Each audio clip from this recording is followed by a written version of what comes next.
Hello everyone, welcome to all of you. Exam বন্ধু চ্যানেলে সবাইকে স্বাগত জানাই। তো আজকে আমরা স্টার্ট করতে চলেছি এবিটিএ পেজ নাম্বার 357। আজকের এই পার্টটাতে আমরা পুরো ভিডিওতে পুরো পার্টটা কিন্তু কমপ্লিট করে নেব। ওকে, তো অনেকে তোমাদের আমাকে মেসেজ করছিলে যে স্যার তাড়াতাড়ি পরের পার্টগুলো দিন। তো মাঝখানে কিছুদিন আমার একটু শরীরটা খারাপ ছিল, গলাটা ধরেছিল, যার জন্য আমি ভিডিও করতে পারিনি। তো আজকের থেকে আবার রেগুলার বেসিসে তোমাদের ভিডিও আসতে থাকবে। তো অবশ্যই তোমরা চ্যানেলটাকে সাবস্ক্রাইব করে নাও যারা নতুন আছো, এবং চলো আমরা শুরু করি আজকে আমাদের ক্লাসটা। দেখো ফার্স্ট কোশ্চেন কি আছে, বার্ষিক 8% সরল হারে কোনো মূলধন n বছরের মোট সুদ PNR বাই 25 টাকা হলে মূলধনের পরিমাণ। তো এই অঙ্ক অলরেডি আমরা করেছি এর আগে। তো দেখো n বছরের মোট সুদ 8% হারে কোনো মূলধন, ধরে নাও মূলধনটা হচ্ছে P, আমরা P নয় X ধরলাম, যেহেতু এখানে P ব্যবহার হয়েছে তো X ধরলাম। আর টাইম কি n বছর বাই 100। এই যে সুদটা বলে দিচ্ছে কত, দেখো সুদটা বলে দিচ্ছে PNR বাই 25। দেখো দুদিক থেকে আর কেটে যাচ্ছে, এনটাও কেটে যাচ্ছে, আর 25 হচ্ছে সব। তাহলে এক্স এর মান তোমাকে বের করতে হবে মূলধনের পরিমাণ, অর্থাৎ 4 ইন্টু পি করলে হবে 4p। কারেক্ট অ্যান্সার হয়ে যাবে option number B. Next question দেখো, x square plus b x plus c সমান 0 সমীকরণের বীজদ্বয় সমান হবে। তো সমান হবে অপশানগুলো আমি আর লিখিনি টাইম ওয়েস্টের জন্য, তো সেই জন্য আগে এখানেই করে নিচ্ছি, অপশানটা তোমরা মিলিয়ে নেবে, ঠিক আছে। তো বীজদ্বয় সমান হতে গেলে তোমরা জানো নিরূপকের মানকে 0 হতে হয়, অর্থাৎ বি স্কোয়ার মাইনাস 4ac মান 0 হবে। তো এখানে বি মানে একদম জেনারেল ইকুয়েশনই দেওয়া রয়েছে, তো বি মানে বি দেখতেই পাচ্ছ, 4a মানে এক্স স্কোয়ার যে সহগ এ রয়েছে, আর সি তো রয়েছে, অর্থাৎ এখানে সমীকরণের কিন্তু কোনো রকম প্রবলেম নেই। অর্থাৎ যে সমীকরণের জন্য, যে দ্বিঘাত সমীকরণের জন্য আমরা এই বি স্কোয়ার মাইনাস 4ac লিখি, সেই সমীকরণটাই এখানে কিন্তু রয়েছে। তো আমাদের এখান থেকে বি স্কোয়ার সমান লিখতে পারি 4ac, আর তোমাদের অপশানে দেখো সি এর মান বের করতে বলেছে, তো তুমি লিখতেই পারো বি স্কোয়ার আর 4 এটার দিকে ডিভাইড করে দিতে পারো, ঠিক আছে। তো এটাই আমাদের কিন্তু কারেক্ট অ্যান্সার হবে। পরের কোশ্চেন দেখো, দুটো বৃত্তের ব্যাসার্ধের দৈর্ঘ্য 5 সেমি এবং 3 সেমি। বলছে বৃত্ত দুটি পরস্পরকে বহিঃস্পর্শ করে। তো বহিঃস্পর্শ করে কি মানে এইরকমভাবে পরস্পরকে টাচ করা আছে, একটা 5 সেমি আর একটা 3 সেমি, ঠিক আছে। তো এইখান থেকে এইটুকু যদি 5 হয় আর এখান থেকে এইটুকু যদি 3 হয়, একটা 3 সেমি একটা 5 সেমি, তো তাদের কেন্দ্রদ্বয়ের দূরত্ব বের করতে বলেছে। তো কেন্দ্রদ্বয়ের দূরত্ব কত হবে, 5 যোগ 3 অর্থাৎ 8 সেমি হবে correct answer, option number D. Next দেখো, sine 43 degree cos 47 degree cos 43 degree sine 47 এর মান বের করতে হবে।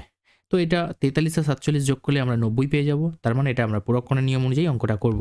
তাহলে সাইন 43, আমরা 43টাকে ফিক্সড করছি, তোমরা চাইলে 47কেও ফিক্সড করতে পারো। তো 47 জায়গায় যেহেতু আমরা 43কে রাখবো অঙ্কে, তো 47কে তাহলে 43-এর মধ্যে দিয়ে লেখার চেষ্টা করব। তো তার জন্য আমরা লিখতে পারি 90 মাইনাস 43, অর্থাৎ 47-এর জায়গায় আমরা লিখছি 90 থেকে 43 বিয়োগ। দেখো 90 থেকে 43 বিয়োগ করলে 47 পাই, ঠিক আছে। সিমিলারলি এখানে 43কে রেখে দিচ্ছি, কারণ আমরা 43কে চেঞ্জ করবো না, চেঞ্জ করতে চাইছি কাকে, 47কে। তো তাহলে এখানে 90 মাইনাস 43 লিখবো, 47কে চেঞ্জ করে লিখলাম। তো sine 43 cos 90 degree minus theta হলে কী হয়, সাইন থিটা হয়। তো সাইন থিটা মানে কি, এখানে থিটা মানে 43 রয়েছে, তো সেটাই হবে। সেম এখানে cos 43 সাইন 43, ঠিক আছে। তো এখানে আসছে সাইন স্কোয়ার 43, আর এখানে আসছে দেখো cos স্কোয়ার 43। তোমরা জানো খুব ভালো করে sign square theta plus cos square থিটার মান কত হয়, 1 হয়। তো এখানে থিটা কত আছে, 43 আছে, তো সেই জন্য আমাদের এখানে উত্তর একই হবে, correct answer option number B. Next দেখো, একটা লম্ববৃত্তাকার শঙ্কুর ভূমির ব্যাসার্ধের দ্বিগুণ করা হলে আয়তন বৃদ্ধি পাবে, ঠিক আছে। তো আয়তন কত বৃদ্ধি পাবে এখান থেকে দেখো, ব্যাসার্ধ হচ্ছে 8 সেমি বলেছে, ঠিক আছে। একটা লম্ববৃত্তাকার শঙ্কুর ভূমির ব্যাসার্ধ দ্বিগুণ করা হলে, আচ্ছা দ্বিগুণ করা হবে, ব্যাসার্ধটা ধরে নাও আর, ঠিক আছে। তাহলে আয়তন কত বৃদ্ধি পাবে, তো যদি লম্ববৃত্তাকার শঙ্কুর ব্যাসার্ধ যদি 8 সেমি হয়ে থাকে, তো সেই শঙ্কুর আয়তন কত আছে, সেই শঙ্কুর আয়তনের সূত্র কী হয়, 1/3 পাই আর স্কোয়ার এইচ, এইচটা তার হচ্ছে হাইট। এবার ব্যাসার্ধটাকে দ্বিগুণ করা হয়েছে, অর্থাৎ এখন 2r হয়ে গেছে ব্যাসার্ধ, ঠিক আছে। 2r সেমি হলে এখন আয়তন কত হবে বলো দেখি, এখন হবে আয়তন 1/3 পাই আর স্কোয়ার এইচ। তো আর মানে এখানে 2r এর স্কোয়ার ইন্টু এইচ, তো সলভ করলে কত হবে 1/3 পাই 4r স্কোয়ার এইচ, ঠিক আছে। তো এখান থেকে 4টাকে সামনে নিয়ে নাও, 4কে যদি সামনে নিয়ে নাও তাহলে কি দেখতে পাচ্ছ 1/3 পাই আর স্কোয়ার এইচ, এটাই পড়ে থাকে। অর্থাৎ হুবহু এখানে যা রয়েছে এখানেও দেখো সেম রয়েছে, শুধু তার সামনে 4 গুণ হয়ে আছে, তাই না। অর্থাৎ আগের থেকে আয়তন কি হবে না, 4 গুণ বৃদ্ধি পাবে। দেখো এই 4 গুণ হয়ে আছে মানে 4 গুণ বৃদ্ধি পাবে, বোঝা গেছে। নেক্সট কোশ্চেন, একটা পরিসংখ্যা বিভাজনের মধ্যমা যে লেখচিত্রের সাহায্যে পাওয়া যায় তাকে কি বলায়, তাকে ওজাই বলায়। এই ছবি আমরা বহুবার করেছি আর এই কোশ্চেন বহুবারও ফেস করেছি। চলে আসছি আমরা শূন্যস্থান পূরণে। সময়ের সঙ্গে কোনো কিছুর নির্দিষ্ট হারে বৃদ্ধি হলে সেটাকে কি বলা হয়? না সেটাকে সমহার বৃদ্ধি বলা হয়। ঠিক আছে, সমহার। নেক্সট কোশ্চেন দেখো, অনুপাত দিয়ে দিয়েছে a/b = 3/2, b/c = 3/2। আচ্ছা, তাহলে a b c আমরা এইভাবে লিখে নিই। a b দেওয়া আছে 3/2, b c দেওয়া আছে 3/2। ঠিক আছে, তাহলে এর পাশের সংখ্যা 2 আছে, তো 2 দিয়ে এখানে রিপ্লেস করে দেবো। এখানে 3 রয়েছে, তো ফাঁকা ঘরে 3 দিয়ে পূরণ করে দেবো। তাহলে আমি সরাসরি এখান থেকে পেয়ে যাবো 3 3 9, 3 2 6, 2 2 4। অর্থাৎ এ বি সি এর মানটা আমরা সরাসরি এখান থেকে পেয়ে গেলাম। তো আমাদের বলেছে a প্লাস বি এর মান কত? a প্লাস বি মানে কি 9 যোগ 6 করতে হবে, অর্থাৎ 15। আর আরেকটা বি প্লাস সি মানে 6 যোগ 4 অর্থাৎ হবে 10।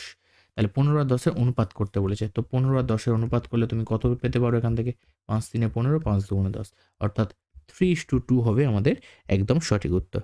ঠিক আছে, নেক্সট কোশ্চেন দেখো, বৃত্তস্থ চতুর্ভুজের বিপরীত কোণগুলো পরস্পর কি হয়? সম্পূরক হয়। এটা আর বলার কিছু নেই, কারণ এটা একটা উপপাদ্য, তাই না? নেক্সট কোশ্চেন দেখো কি বলছে, sin 3 θ = হাফ হলে cos 80 ডিগ্রি প্লাস থিটার মান কত? sin 30 ডিগ্রি সমান হাফ বলেছে, সরি 3 থিটা এটা। আচ্ছা, এখানে থিটা পড়েনি, এটা 0 হয়ে গেছে, এটা থিটা। ঠিক আছে, sin 3 θ সমান বলেছে হাফ। আচ্ছা, এই হাফের জায়গায় আমরা লিখতে পারি sin 30, অর্থাৎ sin 30 ডিগ্রির মান কি হয়? হাফ হয়। তাহলে sin 3 θ সমান 30 ডিগ্রি, sin 30 ডিগ্রি। দুই দিক থেকে সাইনকে আমরা বাদ দিতে পারি, দিলে পেয়ে যাব 3 θ সমান 30 ডিগ্রি, অর্থাৎ থিটা সমান পেয়ে যাব 10 ডিগ্রি। 30কে 3 দিয়ে ভাগ করলাম, ঠিক আছে, 10 ডিগ্রি পেয়ে গেলাম। তাহলে আমাদের বের করতে বলেছে cos 80 প্লাস থিটা। তাহলে cos 80 প্লাস 10 ডিগ্রি, থিটার মান তো 10 এলো, তার মানে cos 90 মান বের করতে বলেছে। আর cos 90 মান কত হয়? 0 হয়, তোমরা জানো প্রত্যেকে। পরের কোশ্চেন চলে আসছি, কোনো ঘনকের কর্ণের দৈর্ঘ্য √48, তার আয়তন কত হবে? আয়তন, ঘনকের আয়তনের সূত্র কি হয় জানো? a cube. অর্থাৎ তার বাহু যদি a হয়ে থাকে তো ঘনকের আয়তন কি হবে? বাহুর হোল কিউব হয়। তো বাহুটাকে আমরা a ধরেছি, তার হোল কিউব। তো সেটাই এখানে বলে দিচ্ছে, সরি কর্ণ বলে দিচ্ছে। আচ্ছা, তাহলে বাহু যদি a হয়ে থাকে তো কর্ণের সূত্র হয় কি? কর্ণের সূত্র হয় a√2, a√3। কর্ণ বর্গক্ষেত্রের হলে a√2 হয়, আর ঘনকের হলে a√3 হয়। ঠিক আছে, তো এই কর্ণটা বলে দিচ্ছে কত? √48। ক্লিয়ার? আচ্ছা, √48কে আমরা এইভাবে লিখতে পারি। √48কে আমরা লিখছি, দেখো 16 গুণ 3, 16 3 48 হয়। তো 16 মানে আমরা লিখতে পারি 4 আর √3, অর্থাৎ 4 বেরিয়ে যাবে, √3 পড়ে থাকবে, কারণ এর কোনো জোড়া নেই। অর্থাৎ a√3 এর মান পেয়ে যাচ্ছি আমরা 4√3। তাহলে √3 দুই থেকে কেটে গেল, এর মান পেয়ে গেলে 4। এর মান 4 পেয়ে গেলাম, তার আয়তন বের করতে বলেছে। আয়তনের সূত্র কি হয়? বাহুর কিউব, অর্থাৎ a কিউব। তো এর মান 4 এসছে, তার মানে 4 এর কিউব। তো 4 এর কিউব করলে কত হবে? 64। তো এত ঘন সেমি হবে কারেক্ট অ্যান্সার। ঠিক আছে, নেক্সট কোশ্চেন চলে আসছি, যৌগিক গড় মধ্যমা সংখ্যাগুরু মান হলো ড্যাশ প্রবণতার মাপক। তো এটা হবে কেন্দ্রীয় প্রবণতার মাপক। ঠিক আছে, নেক্সট সত্য মিথ্যাতে চলে আসছি, সময় স্থির থাকলে মূলধনের সঙ্গে লভ্যাংশের ব্যস্তানুপাতিক সম্পর্ক বর্তমান। তো এটা মিথ্যা। ঠিক আছে, নেক্সট কোশ্চেন দেখো, x³ x² y এবং xy³ ক্রমিক সমানুপাতি। ক্রমিক সমানুপাতি হতে গেলে আমাদের কী করতে হবে? পরপর দুটো করে নিয়ে টেস্ট করে দেখতে হবে যেটা পরপর আসছে কিনা। যেমন প্রথম দুটোকে নিয়ে দেখো কি আসছে, x³ y কে x² y² দিয়ে ডিভাইড করো, কি পাচ্ছি এখান থেকে? দেখো এখান থেকে পাচ্ছি x² আর এখান থেকে 3টে কেটে গেলে একটা x পড়ে থাকবে, উপরের একটা y এর সঙ্গে নিচের y একটা কেটে গেলে একটা y পড়ে থাকবে। তো প্রথম দুটোর মান পেয়ে গেলাম x/y। এবার আমরা দ্বিতীয়টার ক্ষেত্রে করছি, দেখো x² y² কে 3 নম্বরটা দিয়ে ভাগ করব, মানে প্রথম বাই দ্বিতীয় করলাম, এবার দ্বিতীয় বাই তৃতীয় করছি। তো এখান থেকে কি পাচ্ছি? দেখো এখান থেকে x² সঙ্গে একটা x কেটে যাচ্ছে, সিমিলারলি এখানে y দুটোর সঙ্গে এখানে কেটে গিয়ে একটা y থাকছে। তো এখানে পাচ্ছি দেখো x/y। তার মানে এইগুলো পরপর ঠিকঠাকই রয়েছে, প্রথম দ্বিতীয় অনুপাত 4 x/y এসছে, দ্বিতীয় বা তৃতীয় অনুপাত এসছে x/y, তো দুটো সেম টু সেম এসছে, তাই জন্য এটা ক্রমিক সমানুপাতি, অর্থাৎ এই যে স্টেটমেন্টটা এটা হবে তোমার সত্য। ঠিক আছে, এটা মিথ্যা হলো আগেরটা, এটা হচ্ছে সত্য। যদি দুটো বৃত্ত পরস্পরকে স্পর্শ করে তাহলে স্পর্শবিন্দুটি কেন্দ্র দুটির সংযোজক সরলরেখাংশের উপর অবস্থিত হবে। এটা একদম ঠিকঠাকই রয়েছে, জানো তোমরা, এটা একটা উপপাদ্য ছিল। ঠিক আছে, এরকম একটা বৃত্ত আছে, আরেকটা বৃত্ত এইখানটায় আছে, ঠিক আছে, এবং তারা যে বিন্দুতে পরস্পরকে স্পর্শ করেছে তাহলে সেই স্পর্শ বিন্দুটি কেন্দ্র দুটি সংযোজক সরলরেখাংশের উপর অবস্থিত হবে। দেখো এইখানে এই কেন্দ্র দুটোর যে সংযোজক সরলরেখাংশ কোনটা হবে? এইটা। আর এখানে এই যে স্পর্শবিন্দু কোনটা? এইটা। তো এইখান থেকে যে লম্বটা টানা হবে সেইটা এই সরলরেখাংশের উপর অবস্থিত হবে। ঠিক আছে, বোঝা গেছে? তো এটা আমাদের সত্য হবে, এটা একটা উপপাদ্য। ঠিক আছে, উপপাদ্যটাই ডাইরেক্ট তুলে দেওয়া আছে। নেক্সট দেখো, একটা নিরেট গোলকের ব্যাসার্ধ দ্বিগুণ করলে আয়তন দ্বিগুণ হবে। তো গোলকের ব্যাসার্ধ আমরা আর ধরলাম, তো তার ক্ষেত্রে আয়তন কত আসবে 4/3 পাই আর কিউব, এটা হবে। এখন ব্যাসার্ধকে দ্বিগুণ করা হচ্ছে, অর্থাৎ এখন 2r করে দেওয়া হলো ব্যাসার্ধ, তাহলে আয়তন কত আসবে 4/3 পাই, আর ছিল আগে, এখন আর এর মান কত 2r, অর্থাৎ দ্বিগুণ করে দেওয়া হয়েছে, তো ব্যাসার্ধর কিউব করব, তো হবে কত 4/3 পাই, 2 এর কিউব করলে হবে 8 আর আর কিউব। তো এই 8কে সামনে লেখো আর 4/3 পাই আর কিউবকে সাইড করে দাও। দেখো এখানে সেম টু সেম 4/3 পাই আর কিউব আছে, ঠিক আছে, যেটা আগে ছিল এখানেও তাই আছে, শুধু সামনে কত চলে এসছে, একটা 8 গুণ হয়ে এসে গেছে। তার মানে কি আগের আয়তন আর বর্তমানের আয়তনের কি হয়েছে, আগের আয়তনের থেকে বর্তমানের আয়তন 8 গুণ বৃদ্ধি পেয়েছে, তো এখানে বলেছে দ্বিগুণ, তো এই জন্য স্টেটমেন্ট কিন্তু মিথ্যা, হওয়া উচিত কি 8 গুণ, বাট এখানে বলেছে দ্বিগুণ, তো এই জন্য স্টেটমেন্টটা মিথ্যা হয়ে গেল। y প্রপোর্শনাল 1/x হলে y/x একটা অশূন্য ধ্রুবক। তো দেখো y প্রপোর্শনাল 1/x আছে, তারপর আমরা লিখতে পারি y সমান k/x, ঠিক আছে, যেখানে k একটা অশূন্য ভেদ ধ্রুবক, ঠিক আছে, তো কোনাকুনি গুণ করে দিলে কি পাবো xy সমান পাবো k। তো আমাদের ওটাই বলেছে যে y/x সমান একটা অশূন্য ধ্রুবক। দেখো y/x আছে, তাই তো y/x কি ছিল এর y/x, তো এখানে y/x হবে না, এটা xy মানে x গুণ y যদি হয় তাহলে ঠিক আছে, এটা তো y/x আছে, তাহলে এটা মিথ্যা হবে, অত ভাবার দরকার নেই, আমাদের স্টেটমেন্ট মিলছে না তো মিথ্যা। আমাদের হওয়া উচিত ছিল কি x ইন্টু y সমান অশূন্য ধ্রুবক, বাট এখানে ভাগফল আকারে দেওয়া রয়েছে, তাই জন্য স্টেটমেন্ট মিথ্যা হলো। পরের কোশ্চেন দেখো, বৃত্তের স্পর্শকের স্পর্শবিন্দুতে অঙ্কিত লম্বটি বৃত্তের কেন্দ্রগামী, তো এটা ঠিকঠাকই রয়েছে, ঠিক আছে, ছবি এঁকে দেখিয়ে দিচ্ছি। দেখো বৃত্তের স্পর্শকে, দেখো একটা বৃত্ত, এই ধরো তার স্পর্শক, এই ধরো তার স্পর্শক, এই স্পর্শকের স্পর্শবিন্দুতে, স্পর্শবিন্দু মানে ধরে নাও এই বিন্দুটা, অঙ্কিত লম্বটি, তো এই যে লম্বটা বৃত্তের কেন্দ্রগামী হবে, তো এখান থেকে যদি আমি একটা লম্ব টানি এইভাবে, ঠিক আছে, লম্ব টানি, তো সেটা অবশ্যই কেন্দ্রভেদ করে যাবে, কারণ এটা ব্যাসার্ধ হবে, ঠিক আছে, তো এই স্টেটমেন্ট সত্য। চলে আসছি পরের কোশ্চেন। একটা যৌথ ব্যবসায় মোট মূলধনের 1/2 অংশ এ, 1/6 অংশ বি এবং বাকি অংশ সি দেয়, ঠিক আছে। আচ্ছা, তো বলেছে ব্যবসায় মোট এত টাকা লাভ হয়েছে, তো এর লাভের পরিমাণ কত। তো মোট মূলধনটাকে ধরে নাও এক্স, মোট মূলধন এক্স, এবার এক্স এর মধ্যে 1/2 অংশ কে দেয়, এ দেয়, তো এ বি, এটা সি, এটা বি, এটা সি, তো এ কত দিচ্ছে, এক্স এর মোট মূলধন হচ্ছে এত, তো সেই এক্স এর 1/6 অংশ মানে কি x/6, এটা কে দেয়, এ দেয়। বি কত দিচ্ছে দেখো, বি সরি 1/2 অংশ দেয় এ, তার মানে x/2 দেয়। বি দিচ্ছে 1/6 অংশ, তার মানে x/6, আর বাকি অংশ বলেছে সি দেয়। তো বাকি অংশ বের করতে গেলে কি করতে হবে, মোট অংশ এক্স থেকে এ আর বি যেটা দিয়ে দিয়েছে সেটাকে যোগ করে আমরা বিয়োগ করে দেবো, অর্থাৎ পেয়ে যাবো দেখো 12 লসাগু নিয়ে নাও, 6x প্লাস 6 2 12 মানে 2x, তাহলে হবে x মাইনাস 8x/12, তাহলে 12x মাইনাস 8x মানে 4x/12, তো কাটলে হবে কি 4 3 12, তার মানে x সমান x/3, অর্থাৎ সি এর ভ্যালু পেয়ে গেলাম কি আমরা x/3। এখন তিনজনের মূলধন আমরা পেয়ে গেলাম কার কত, তো এর অনুপাতগুলোকেও করে নেব, তিনজনের মূলধনের অনুপাত কত হবে, তো অনুপাত করে দাও x/2, x/6 x/3, তো উপর থেকে সব গুলো কেটে যাবে, গেলে কি হবে 1/2, 1/6 আর 1/3 এই হবে। এখন এইগুলো তো ভগ্নাংশ দিয়ে তো আমরা অনুপাত করতে পারি না, অনুপাত একটা শুদ্ধ রাশি হয়, পূর্ণ সংখ্যা হবে, তো সেই জন্য কী করবো 2 6 3 লসাগু নিয়ে নেবো, যেটা হবে 6, তো সেই 6 দিয়ে প্রত্যেককে গুণ করে দাও, ঠিক আছে, 1/6 গুণ 6 আর 1/3 গুণ 6, দেখো 2 দিয়ে 6 কাটলে হবে কত 3/2, 6কে 6 দিয়ে কাটলে হবে 1/2, 3কে 6 দিয়ে কাটলে হবে 2, এইটা। তো এটা হয়ে গেল আমাদের কি তিনজনের মূলধনের অনুপাত। এবার বলেছে এর লাভ কত, তাহলে এর লাভ বের করতে গেলে কী করতে হবে, মোট লাভ হয়েছিল 1800 টাকা, 18,000 টাকা, তার মধ্যে এর আনুপাতিক ভাগ আর কত হবে 3-এর, আর 3-এর তলায় এই সব কটা অনুপাত যোগ করবো, অর্থাৎ 6 হবে, তো গুণ করে দাও, আসবে কত 3000, আর 3-এর সঙ্গে গুণ করে দাও, উত্তর হবে 9000, তো এত টাকা হয়ে যাবে কারেক্ট অ্যান্সার, ঠিক আছে, বোঝা গেছে। নেক্সট কোশ্চেন, বার্ষিক সরল সুদের হার কত হলে 5 বছরের সুদ আসলের 1/4 অংশ হবে। আচ্ছা, বার্ষিক সরল সুদের হার কত হলে 5 বছরের সুদ আসলের 1/4 অংশ হবে। ওকে, দেখো প্রথম কথা আমাদের, তাহলে এখানে আমরা কি করছি, ফার্স্ট বলেছে দেখো আসলের 1/4 অংশ হবে, তাই না, তো আসল টাকাটাকে আমরা পি ধরে নিচ্ছি, ঠিক আছে, আসলকে আমরা ধরে নিচ্ছি কি পি, বোঝা গেছে। এবারে দেখো সরল সুদের হার কত আমাকে বের করতে বলেছে, এটাই আমার কাজ, এটাই আমাকে বের করতে হবে 5 বছরে, অর্থাৎ পি টাকার আসলের 1/4 অংশ বলেছে, তার মানে সুদটা কত হবে এখানে দেখে নিই, আগে বের করে নিই, পি ইন্টু 1/4, আসলে 1/4 হবে, তার মানে p/4 হবে। তাহলে আমরা যদি i সমান p/100 করি, তার মানে i মানে কি সুদ, তো এখানে আমরা p/4 লিখলাম। আসল কত p, আর আমাকে বের করতে হবে, টাইম বলে দিয়েছে 5 বছর, নিচে হচ্ছে 100। ক্লিয়ার? দুদিক থেকে দেখো মূলধন যেটা p সেটা কেটে গেল, আর এখান থেকে কাটলে কত আসছে 25, 5 কেটে কাটো 5, তাহলে আর এর মান চলে আসছে কত 5%। বোঝা গেছে? কোনাকুনি গুণ করে দাও, দেখো এখানে 1 আছে, কিছু নেই মানে এখানে 1, 1 এর সঙ্গে 5 গুণ করলে 5%। বোঝা গেছে? নেক্সট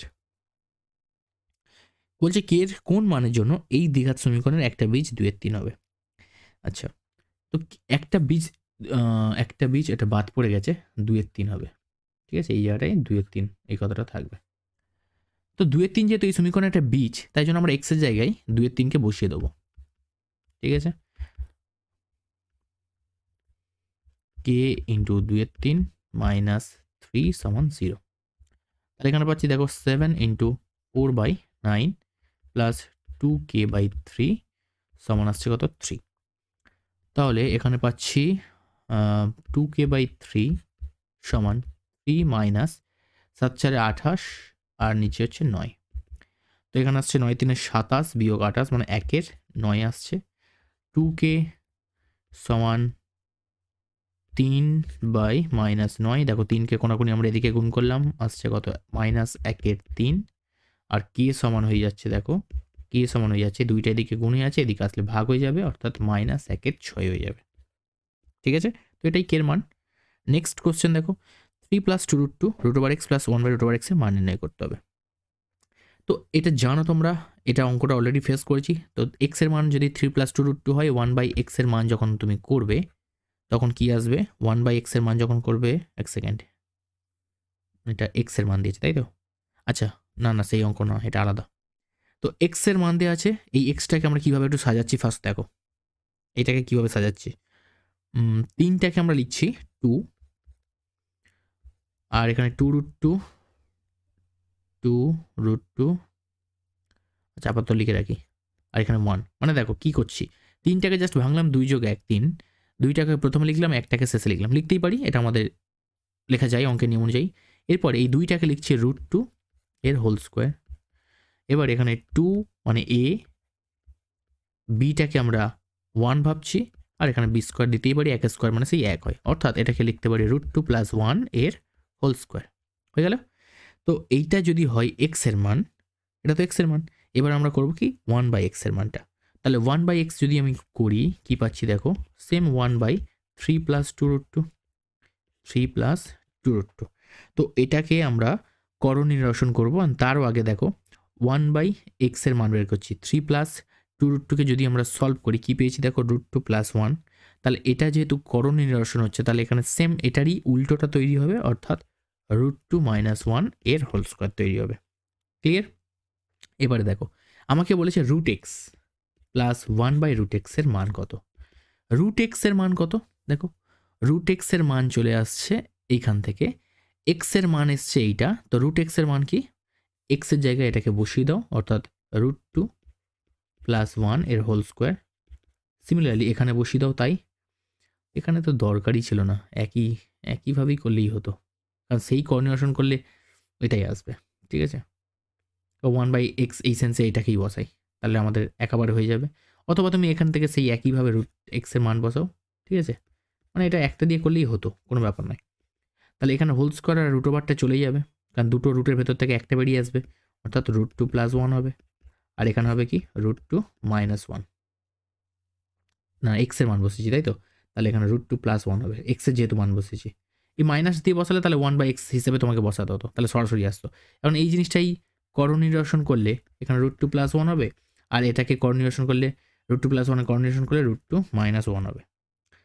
+1 - 1 কেটে গেল, এখানে হবে দেখো 2√2, ব্যাস এটাই আমাদের আনসার। ঠিক আছে, দেখো এখানে চাইলে তোমরা x এর নাম মান বসিয়ে এই 1/x এর সরাসরি মান বসাতে পারো, কারণ এটাকে তখন তোমাকে লিখে নিতে হবে √1/x। ঠিক আছে, তো 1/x এর জায়গায় তুমি এটাকে লিখতে পারো, একই ব্যাপার আসতো। ঠিক আছে, একই হতো। পরের কোশ্চেন দেখো, ও কেন্দ্রীয় বৃত্তে এবি আর সিডি দুটো যে অ্যাঙ্গেল এ হবে 60 ডিগ্রি, সিডি বলছে 10 সেমি হলে ওডির দৈর্ঘ্য কত। ভালো কথা, ছবিটা আঁকো দেখো আগে। এটা একটা ওকেন্দ্রীয় বৃত্ত। ঠিক আছে, তো এই ওকেন্দ্রীয় বৃত্তের আমাকে বলে দিয়েছে যে এবি আর সিডি দুটো জ্যা। তো আমরা একটা জ্যা টেনে নিলাম, ধরো এটা এবি জ্যা, ঠিক আছে, আরেকটা জ্যা ধরো টেনে নিলাম, এটা সিডি জ্যা। আচ্ছা, তোমাদের একটা কথা বলে রাখি, একটা গুরুত্বপূর্ণ ইনফরমেশন দিয়ে দিই।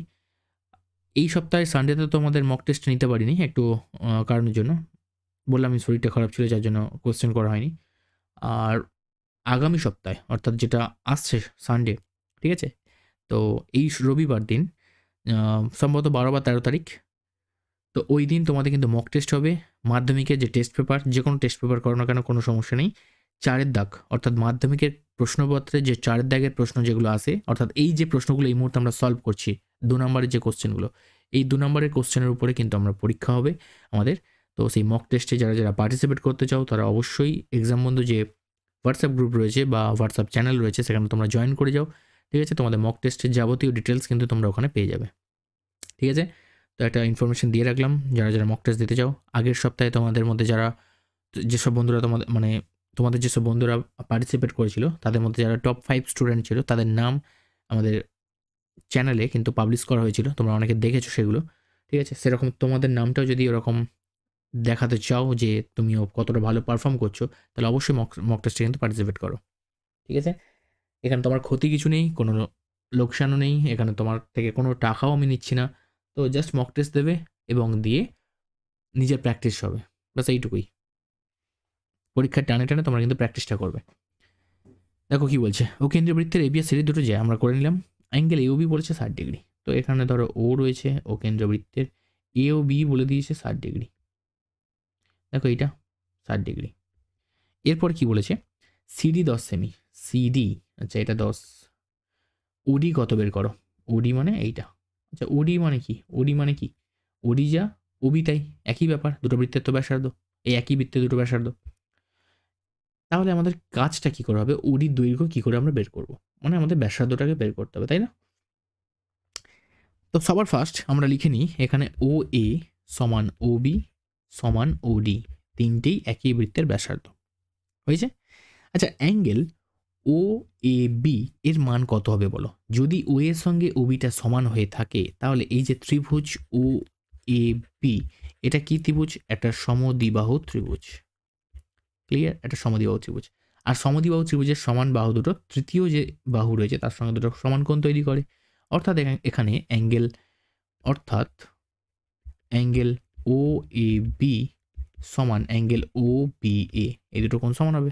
তার মানে যদি 60 ডিগ্রি হয় তাহলে এই দুটো কোণের মান আমরা কত করে পেয়ে যাব, এই দুটো কোণের মান আমরা পেয়ে যাব 180 মাইনাস 60/2, অর্থাৎ 180 থেকে আগে 60কে বিয়োগ করে দেবো, বাকি দুটো বাকি যতটুকু উপরে থাকবে সেটাকে দুভাগ করে দেবো, অর্থাৎ পেয়ে যাবো আমরা 60 ডিগ্রি করে। তো 60 ডিগ্রি করে এসে গেছে, তো উপরে একটা 60 ডিগ্রি রয়েছে আর বাকি দুটো কোণ 60 ডিগ্রি এসছে, তো এটা যদি এরকম হয় তো এইরকম স্পেশাল ত্রিভুজের নাম কি, এই স্পেশাল ত্রিভুজটার নাম কি, যার প্রত্যেকটা কোণ 60 ডিগ্রি করে, তো তার নাম সমবাহু ত্রিভুজ। কি নাম, সমবাহু ত্রিভুজ, অর্থাৎ ত্রিভুজ ও এ বি এটা হয়ে গেল সমবাহু ত্রিভুজ। তো সমবাহু ত্রিভুজ মানে এও যা হবে ওবি যা হবে এবিও তাই হবে, হ্যাঁ কি না, তাই হবে। অর্থাৎ আমরা বলতে পারি ও এ সমান ও বি সমান এ বি, ক্লিয়ার। এই স্টেটমেন্ট এই পর্যন্ত আমরা লিখতে পারি। আবার দেখো কি বলে দিয়েছে, এখানে বলে দিয়েছে ও কেন্দ্রীয় বৃত্তে এ বি আর সিডি দুটো জ্যা।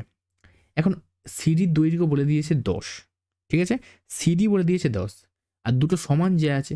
আচ্ছা, এই জ্যা দুটো সমান, এখানে কিন্তু একটু কোশ্চেনটা মিস্টেক আছে, ঠিক আছে, এটা হচ্ছে কোশ্চেনটা মিস্টেক আছে, দুটি সমান জ্যা, এটা হচ্ছে সমান, ঠিক আছে, সমান জ্যা। তাহলে বুঝতেই পারছো সিডি যদি 10 সেমি হয় তার মানে এবিও 10 সেমি হবে, অর্থাৎ এবিও 10 সেমি হবে। আর এবি 10 সেমি হয়েছে মানে ওএও 10 সেমি হবে আর ওবিটাও 10 সেমি হবে।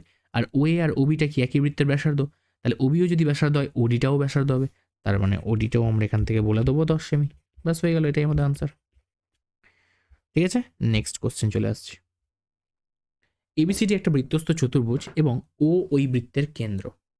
আচ্ছা, একটা ছবি আঁকো, ঠিক আছে। তো এটা একটা অকেন্দ্রীয় বৃত্ত, বলছি অকেন্দ্রীয় বৃত্তে এবিসিডি একটা বৃত্তস্থ চতুর্ভুজ, একটা চতুর্ভুজ ফার্স্ট টেনে নাও, মোটামুটি একটা র্যান্ডাম টানছি, এরকম হতে পারে, এটা আয়তক্ষেত্রের মতো দেখতে গেছে, বাট ভেবে নাও কোনো দৈর্ঘ্য সমান নয় কারণ আমাদের কিছু ডেটা এই মুহূর্তে নেই, জাস্ট যেটা দেওয়া আছে সেটা তুললাম। তো এটা হচ্ছে ও কেন্দ্রীয় বৃত্ত, ঠিক আছে, ও কেন্দ্রীয় বৃত্ত। যদি অ্যাঙ্গেল সিওডি 120 ডিগ্রি বলেছে, সিওডি মানে বুঝতেই পারছো, এটাকে তোমাকে যুক্ত করতে হবে, এইটা হচ্ছে 120 ডিগ্রি। নেক্সট বলেছে অ্যাঙ্গেল বিএসি 30 ডিগ্রি, বিএসি, ওকে, বিএসি, তার মানে এই যেটা দেখো এটা হচ্ছে কত আসছে 30 ডিগ্রি। যেন ভুল করে এই লাইনে যেন ঠেকিয়ে দিও না, এই ওর সঙ্গে যেন এটা ঠেকিয়ে দিও না, জরুরি নয় যে এখানে এটা টাচ হবে, ঠিক আছে, বোঝা গেছে। আচ্ছা নেক্সট, অ্যাঙ্গেল বিওসির মান কত, বিওসি, অর্থাৎ তোমাকে এইটাকে জুড়তে হবে।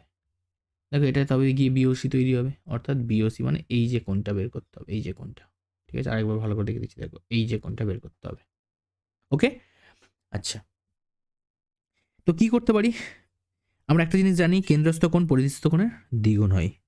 তাহলে এখান থেকে আমরা খুব সহজেই বলতে পারি যে অ্যাঙ্গেল বিওসি, বিওসি সমান 2 ইন্টু অ্যাঙ্গেল বিএসি, এটা বলতে পারি, অর্থাৎ 2 ইন্টু, দেখো বিওসি যা, এটা কি, এটা কেন্দ্রস্থ কোণ, আর এখানে দেখো একটা পরিধিস্থ কোণ কোনটা আছে, এটা কেন্দ্রস্থ কোণ, আর পরিধিস্থ কোণ কি বিএসি, যেটার মান আমরা জানি বিএসি কত 30 ডিগ্রি দেওয়া আছে, অর্থাৎ হয়ে গেল 60 ডিগ্রি। আচ্ছা আরেকটা যদি বলি এবার, angle BOC plus angle COD যদি করি আমি, ঠিক আছে, দেখো বিওসি মানে কোনটা, এই কোনটা বিওসি এইটা, আর সিওডি এইটা, দুটো কোণ যোগ করলে কত হবে, 120 ডিগ্রি হবে, কারণ এটা একটা সরলরেখা। তো দেখো বিডিটা কি, একটা বাহু, বিডি একটা বাহু, যার এখান থেকে একটা সি চলে গেছে, ঠিক আছে, এখন এই কোণটা আর এই কোণটা রয়েছে, তো এই দিকটা কি 120 ডিগ্রি বলে দিয়েছে, তাহলে এইটুকু অংশ আমাদের কি করতে হবে, বের করতে হবে, ঠিক আছে, তো দুটোর যোগফল 180 ডিগ্রি হবে। আচ্ছা জরুরি নয় এখান থেকে টেস্ট করে যে এই যে ওবিটা যে সরলরেখাই হবে এমনটাও জরুরি ছিল না, বাট আমরা টেনে দিয়েছি আমাদের ছবি অনুযায়ী, এটা ম্যাচও করে গেছে, ঠিক আছে, দেখো, কারণ এটাকে তোমাকে টেস্ট করে দেখাতে হবে, আমি এটা বলতে খেয়াল নেই, দাগটা টেনে দিয়েছি, আমি ভেবেই নিয়েছি আমি সরলরেখা, ঠিক আছে, কারণ এটা সরলরেখা নয় কিন্তু, এই কারণে এই দাগ যে এখানে সরলরেখার সঙ্গে ম্যাচ করবে এইটার মতোই আর কি, টাচ নাও করতে পারতো, কিন্তু এটা যদি করার পরে, এটা করার পরে আমরা বুঝতে পারছি হ্যাঁ এই দাগটা ঠিকঠাকই যাচ্ছে, মানে এটা একটা সরলরেখা, এই দুটো দাগ মিলেই যাচ্ছে, অর্থাৎ এটা বিডিটা একটা সরলরেখাই হয়ে গেছে। কেন পাচ্ছি দেখো, কারণ এখান থেকে এই অংশটুকু 120, এই অংশটুকু 120, তাহলে এই অংশটুকু কত হবে 60, হ্যাঁ কি না, ক্লিয়ার। তাহলে আমরা এখান থেকে বলতে পারি এটা 120 প্লাস 60, তার মানে হবে 180 ডিগ্রি। তার মানে বিডি হয়ে গেল একটা সরলরেখা, আর বিডি যেহেতু কেন্দ্রগামী, তার মানে বিডিকে আমরা কি বলতে পারি, এটা হচ্ছে একটা বৃত্তের ব্যাস, বিডিকে আমরা বলতে পারি বৃত্তের ব্যাস।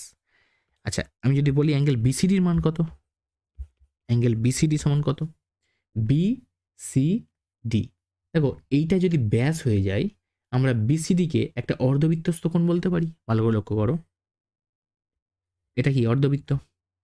এখন এইরকম যদি কোনো উপপাদ্য করেছো তোমরা খুব ভালো করেই, কোনো না কোনো একটা উপপাদ্য এইরকম তো ফেস করেছো, অর্ধবৃত্তস্থ কোণ সমকোণ হয়, তো জানো অর্ধবৃত্তের উপরে তার ব্যাসের দুপ্রান্ত থেকে যদি বৃত্তের পরিধির উপরে কোনো একটা বিন্দু থেকে যদি দুটো লম্ব টেনে যোগ করা হয়, মানে যদি কোনো কোণ থাকে, তো সেটা অর্ধবৃত্তস্থ কোণ বলা হয়, আর সেই অর্ধবৃত্তস্থ কোণ অল টাইম সমকোণ হয়ে থাকে। তুমি এটাও সমকোণ বলতে পারো, এইখানে যদি এরম টানো এটাও একটা সমকোণ হবে, তুমি যেরকম খুশিভাবে টানতে থাকো কোনো সমস্যা নেই, প্রত্যেকটাই সমকোণ হবে। তাহলে এখানে আমরা বলতেই পারি যেহেতু বিডিটা একটা ব্যাস হয়ে গেছে, অর্থাৎ বৃত্তকে দুটো সমান ভাগে ভাগ করে দিচ্ছে, তার মানে এখানে বিসিডি যেটা, সেটা কি অর্ধবৃত্তস্থ কোণ, অর্থাৎ এটা 90 ডিগ্রি আমরা বলতে পারি, ঠিক আছে। আর আমাদের কোনটা বের করতে বলেছে, আমাদের বলেছে অ্যাঙ্গেল বিওসি বের করে দেখাও, ঠিক আছে, তো বিওসি সমান কত আসবে, 60 ডিগ্রি আসবে, ঠিক আছে, দেখো এখান থেকে আমরা পেয়ে গেছিলাম 60 ডিগ্রি, বোঝা গেছে, একদম ক্লিয়ার। নেক্সট,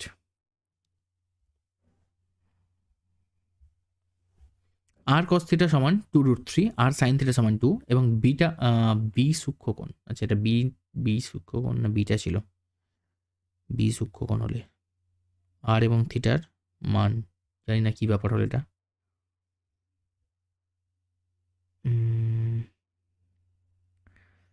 এখানে কোন সমকোণ ত্রিভুজ বলে দিয়েছে যে হয়তো এবিসি, এখানে বিটাকে সূক্ষ্মকোণ এই সেন্সে কিছু বলছিল, যাই হোক দেখো যেটা দেওয়া রয়েছে সেখান থেকে আগে স্টার্ট করি, আর কস থিটা, আচ্ছা এটা আর মাইনাস কস থিটা, কোশ্চেনগুলো সব টাইপিং মিস্টেক হয়েছে, আর মাইনাস কস থিটা, আর আরেকটা হচ্ছে আর সাইন থিটা, এটা সমান 2, এটা ঠিক আছে, এটা আর মাইনাস কস থিটা নাকি আর কস থিটা ছিল, এক সেকেন্ড আমি কোশ্চেনটা একবার চেক করি, দাঁড়াও। আর কস থিটা মাইনাস হবে না। ওকে ওকে ওকে, দেখো আর কস থিটা সমান 2√3 আছে। তাহলে উভয় পক্ষে এটাকে বর্গ করে দাও, বর্গ করো। এদিকেও বর্গ করলে কি হবে, 4 ইন্টু √3 স্কোয়ার করলে হবে 3। তাহলে আর স্কোয়ার কস স্কোয়ার থিটা সমান 4 3 12, এটা চলে এসছে। আচ্ছা আরেকটা জিনিস, আর সাইন থিটা সমান 2 দেওয়া আছে, সেম এটাকে বর্গ করে দাও। তাহলে আর স্কোয়ার সাইন স্কোয়ার থিটা সমান হবে 2 স্কোয়ার করলে 4। তো এটার নাম দিয়ে দাও 2 আর এটার নাম দিয়ে দাও 1। 1 আর 2কে যোগ করে দাও, করলে কি তৈরি হবে দেখো, r square cos square theta plus r square sine square theta, ঠিক আছে, সমান 12 আর 4 যোগ করলে হবে 16। বাম দিকের সঙ্গে বাম দিকে যোগ, ডান দিকের সঙ্গে ডান দিকে যোগ, ঠিক আছে। তো এখান থেকে আর স্কোয়ার কমন নিয়ে নিলে sine square theta plus cos square theta হবে, আর sine square theta plus cos square থিটার মান কত হয়, 1 হয়। তাহলে এখান থেকে আর এর মান খুব সহজেই তুমি বলতে পারো 4, ঠিক আছে। অর্থাৎ আর কস থিটা যেটা, সেখান থেকে তুমি যদি আর এর মানটা বসিয়ে দাও, তাহলে তুমি পেয়ে যাবে যে দেখো আর এর মানটা যদি তুমি এখান থেকে বসিয়ে দাও 4, তাহলে কস থিটা সমান আসছে 2√3, অর্থাৎ এটা কাটলে হবে 2, আর কস থিটা সমান পেয়ে যাবে √3/2। তাহলে কস কতর মান √3/2 হয়, কস 30 ডিগ্রির মান হয়, তাই না? অর্থাৎ এখান থেকে দুদিক থেকে কস 30, দুদিক থেকে কস বাদ চলে গেলে থিটা সমান হয়ে যাবে 30 ডিগ্রি। তো এটা একটা আমাদের আনসার হয়ে গেল থিটার মান, আর এর মান তো আমরা বের করে নিয়েছিলাম 4, ঠিক আছে। তো এটাই আমাদের একটা উত্তর হয়ে গেল, বুঝে গেছে। নেক্সট, তুমি এই মানটা যেমন আমি প্রথমটাতে বসালাম, তুমি দ্বিতীয় সমীকরণে বসিয়েও করতে পারো, কোনো সমস্যা নেই, 30 ডিগ্রি আসবে। নেক্সট কোশ্চেন দেখো, 1/1 minus sine square theta, sine square 80 degree, sorry 1/sec square 10 degree minus 1। আচ্ছা, তো একটু লিখি ভালো করে, ঠিক আছে। 1/1 minus sine square 80 degree minus 1/sec square 10 degree minus 1। তো 80 আর 10 দেখতে পাচ্ছি, মানে আমরা বুঝে গেছি যে এখানে পুরক্ষণ অ্যাপ্লিকেবল, তো সেই জন্য পুরক্ষণই দেবো। তাহলে 1 মাইনাস সাইন স্কোয়ার থিটা হলে কী হয়, কস স্কোয়ার থিটা হয়, তাহলে কস স্কোয়ার 80 ডিগ্রি লিখতেই পারি, সিম্পল একদম ফর্মুলা। আচ্ছা সেক স্কোয়ার থিটা মাইনাস 1 হলে কী হয়, কট স্কোয়ার থিটা হয়, cosec square theta minus cot square theta, cosec square theta, sec square theta, tan square theta, cosec square theta, তো এখানে কি আসবে, কট স্কোয়ার থিটা আসবে, তাই তো। তো এখানে সেক ট্যান হয় অ্যাকচুয়ালি, তো ট্যান হবে, হ্যাঁ ট্যান স্কোয়ার থিটা হবে, sec square theta minus tan square theta সমান 1 হবে। তাহলে এদিক থেকে সেক স্কোয়ার থিটা মাইনাস 1 করলে এটা হবে ট্যান স্কোয়ার থিটা, তো এখানে ট্যান স্কোয়ার 10 ডিগ্রি হয়ে যাবে, ঠিক আছে। আচ্ছা 1/cos স্কোয়ার 80 ডিগ্রি, তো cos স্কোয়ার 80 ডিগ্রি মানে কি, এটা তোমাকে এটাকে লিখতে পারো সেক স্কোয়ার 80 ডিগ্রি, আর এখানে 1/10 মানে কি, এটা লিখতে পারো কি cot স্কোয়ার 10 ডিগ্রি। এবারে sec square 80 degree minus cot 10টাকে আমরা কি করছি, চেঞ্জ করছি, 10কে চেঞ্জ করছি, লিখছি 90 মাইনাস 80। তাহলে sec square 80 degree minus cot 90 degree minus theta হয় কি, কোসেক থিটা, তাহলে কোসেক স্কোয়ার 90 মানে 80 ডিগ্রি, ঠিক আছে। এবার দেখো cosec square theta minus sec square theta, sec square theta minus cosec square theta, সূত্রটা কিছু একটা গন্ডগোল হচ্ছে, কোথাও একটা প্রবলেম হচ্ছে, ওয়েট,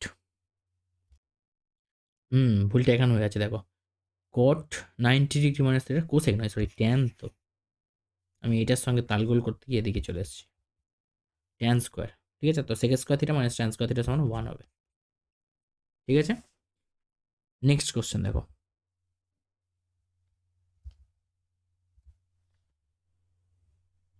একটি আয়তঘনের মাত্রাগুলি যথাক্রমে 12 সেমি, 6 সেমি, 3 সেমি। এই আয়তঘনের সমান আয়তনের একটা ঘনকের প্রত্যেকটা ধারের দৈর্ঘ্য কত হবে? তাহলে প্রত্যেকটা ধার দেওয়া আছে 12, 6 আর 3।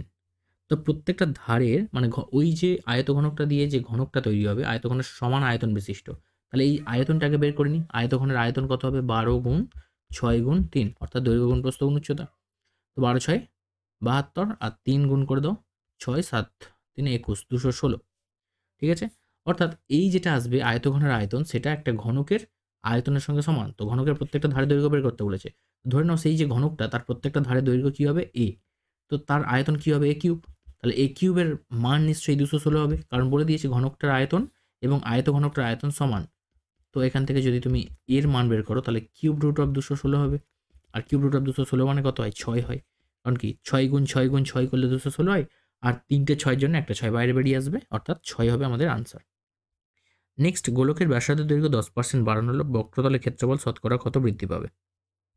ঠিক আছে, দেখো একটা গোলক আছে, ঠিক আছে, গোলকের ব্যাসার্ধের দৈর্ঘ্য বাড়ালে বক্রতলের ক্ষেত্রফল কী হবে? আচ্ছা, ব্যাসার্ধ ধরে নাও এ, গোলকটা ব্যাসার্ধ ধরে নাও এ, তাহলে বক্রতলের ক্ষেত্রফল কী হয়? গোলকের বক্রতলের ক্ষেত্রফল হয় 4πr²। আচ্ছা, এ ধরেছি তো এ স্কোয়ার, ডাইরেক্ট লিখে দিলাম, আর আরের জায়গায় পরের লাইন আবার নাহলে এ লিখতে হবে, তো একেবারে সরাসরি লিখে দিলাম 4π²। এখন ব্যাসার্ধের দৈর্ঘ্য 50% বাড়ানো হচ্ছে, তাহলে এ ছিল, তার উপরে 50% বাড়ছে, তার মানে এ প্লাস এ ইন্টু 50/100, অর্থাৎ কত বাড়ছে? এ প্লাস এ বাই 2, মানে 2a প্লাস এ মানে 3a/2 হয়ে যাচ্ছে বর্তমানে। তাহলে এখন আয়তন মানে সরি বক্রতলের ক্ষেত্রফল কী হবে? সেম সূত্র, 4πr²। তো আর মানে কি 3a/2 এর হোল স্কোয়ার। তো সলভ করলে কী পাবো? 4π, এটা করলে হবে 9a²/4, 4 4 কেটে যাবে, হবে 9πa²। তাহলে কত শতকরা কত বৃদ্ধি পাবে? ছিল 4πa² হয়ে গেছে 9πa², তাহলে বাড়ছে কত? তো তার জন্য আমরা বিয়োগ করবো 9πa² মাইনাস 4πr², যেটা বৃদ্ধি হলো। বৃদ্ধিটা কার উপর হবে? সবসময় অ্যাকচুয়াল যেটা ছিল, অর্থাৎ আগে যেটা ছিল সেটা, শতকরা বললে 100 দিয়ে মাল্টিপ্লাই। তো 9πa² থেকে 4πa² বিয়োগ করলে কত হবে? 5πa², আর নিচে 4πa² গুণ 100। ঠিক আছে, পাই পাই কেটে গেল, স্কোয়ার স্কোয়ার কেটে গেল, 4 দিয়ে কাটো 25, 25 5 125, এত পার্সেন্ট। এটাই আমাদের আনসার। বোঝা গেছে? নেক্সট কোশ্চেন দেখো। এবার দেখো কি কোশ্চেন রয়েছে। একটা লম্ববৃত্তাকার শঙ্কুর পার্শ্বতলের ক্ষেত্রফল ভূমির ক্ষেত্রফলের √5 গুণ। শঙ্কুটার উচ্চতা ও ভূমির ব্যাসার্ধের অনুপাত কত? একটা লম্ববৃত্তাকার শঙ্কু রয়েছে, ঠিক আছে, এটা একটা লম্ববৃত্তাকার শঙ্কু। কি বলেছে দেখো, পার্শ্বতলের ক্ষেত্রফল ভূমির ক্ষেত্রফলের √5 গুণ। তো পার্শ্বতলের ক্ষেত্রফল আমরা ভূমির ব্যাসার্ধটাকে আর ধরছি, এটা এইচ আর এটা হচ্ছে এল হয়। আর তোমরা জানো এল সমান আমরা লিখতে পারি √h² প্লাস r², অর্থাৎ এল এর মান যেটা অতিভুজ, যেটা সমকোণী ত্রিভুজ, এটা তো জানো লম্ব, যেহেতু এটা সমকোণী ত্রিভুজ হবে, তো এখানে এল মানে অতিভুজের স্কোয়ার সমান লম্ব স্কোয়ার যোগ ভূমি স্কোয়ার। তো এল এর মান যখন করবো √ করে দেবো স্কোয়ারটাকে তুললে, তো এটা জানো তোমরা প্রত্যেকেই। এখন বলেছে এই পার্শ্বতলের ক্ষেত্রফল, তো পার্শ্বতলের ক্ষেত্রফলের সূত্র কি? πr/l। তো এই যে পার্শ্বতলের ক্ষেত্রফল সেটা ভূমির ক্ষেত্রফল, তো ভূমির ক্ষেত্রফল কি? ভূমি কি? এটা বৃত্তাকার অংশ, তো বৃত্তের ক্ষেত্রফল কি? πr², তার বলেছে √5 গুণ, হয়ে গেল। বলেছে শঙ্কুটার উচ্চতা ভূমির ব্যাসার্ধ অনুপাত, অর্থাৎ h/r এর মানটা আমাকে বের করতে হবে। তো সবার ফার্স্ট পাই, এদিক থেকে একটা পাই, এদিক থেকে একটা আর, এদিকে একটা আর কেটে দিলাম। তো এল এর জায়গায় এখানে আমরা লিখে দিচ্ছি h² প্লাস r², কারণ আমাকে অঙ্কে এল এর কোনো ব্যবহার নেই, আমাকে এইচ আর আর এর কিন্তু অনুপাত করতে হবে। তো এখানে পড়ে আছে √5r, তো উভয় পক্ষে আমরা করে দিচ্ছি বর্গ, যাতে স্কোয়ারটাকে তুলতে পারি। তো এদিকে স্কোয়ার চলে গেল, এদিকে হবে 5r²। তো h² সমান হবে 5r² মাইনাস r², অর্থাৎ 4r²। তো উচ্চতা আর ভূমির ব্যাসার্ধের অনুপাত বলেছে, তাহলে h²/r² সমান আমরা লিখতে পারি 4 তলায় কিছু নেই, তো 1 দিয়ে দিলাম। ঠিক আছে, দেখো r²কে সরাসরি তলায় নিয়ে চলে এলাম। এবার লিখছি h/r সমান এর হোল স্কোয়ার সমান 4/1।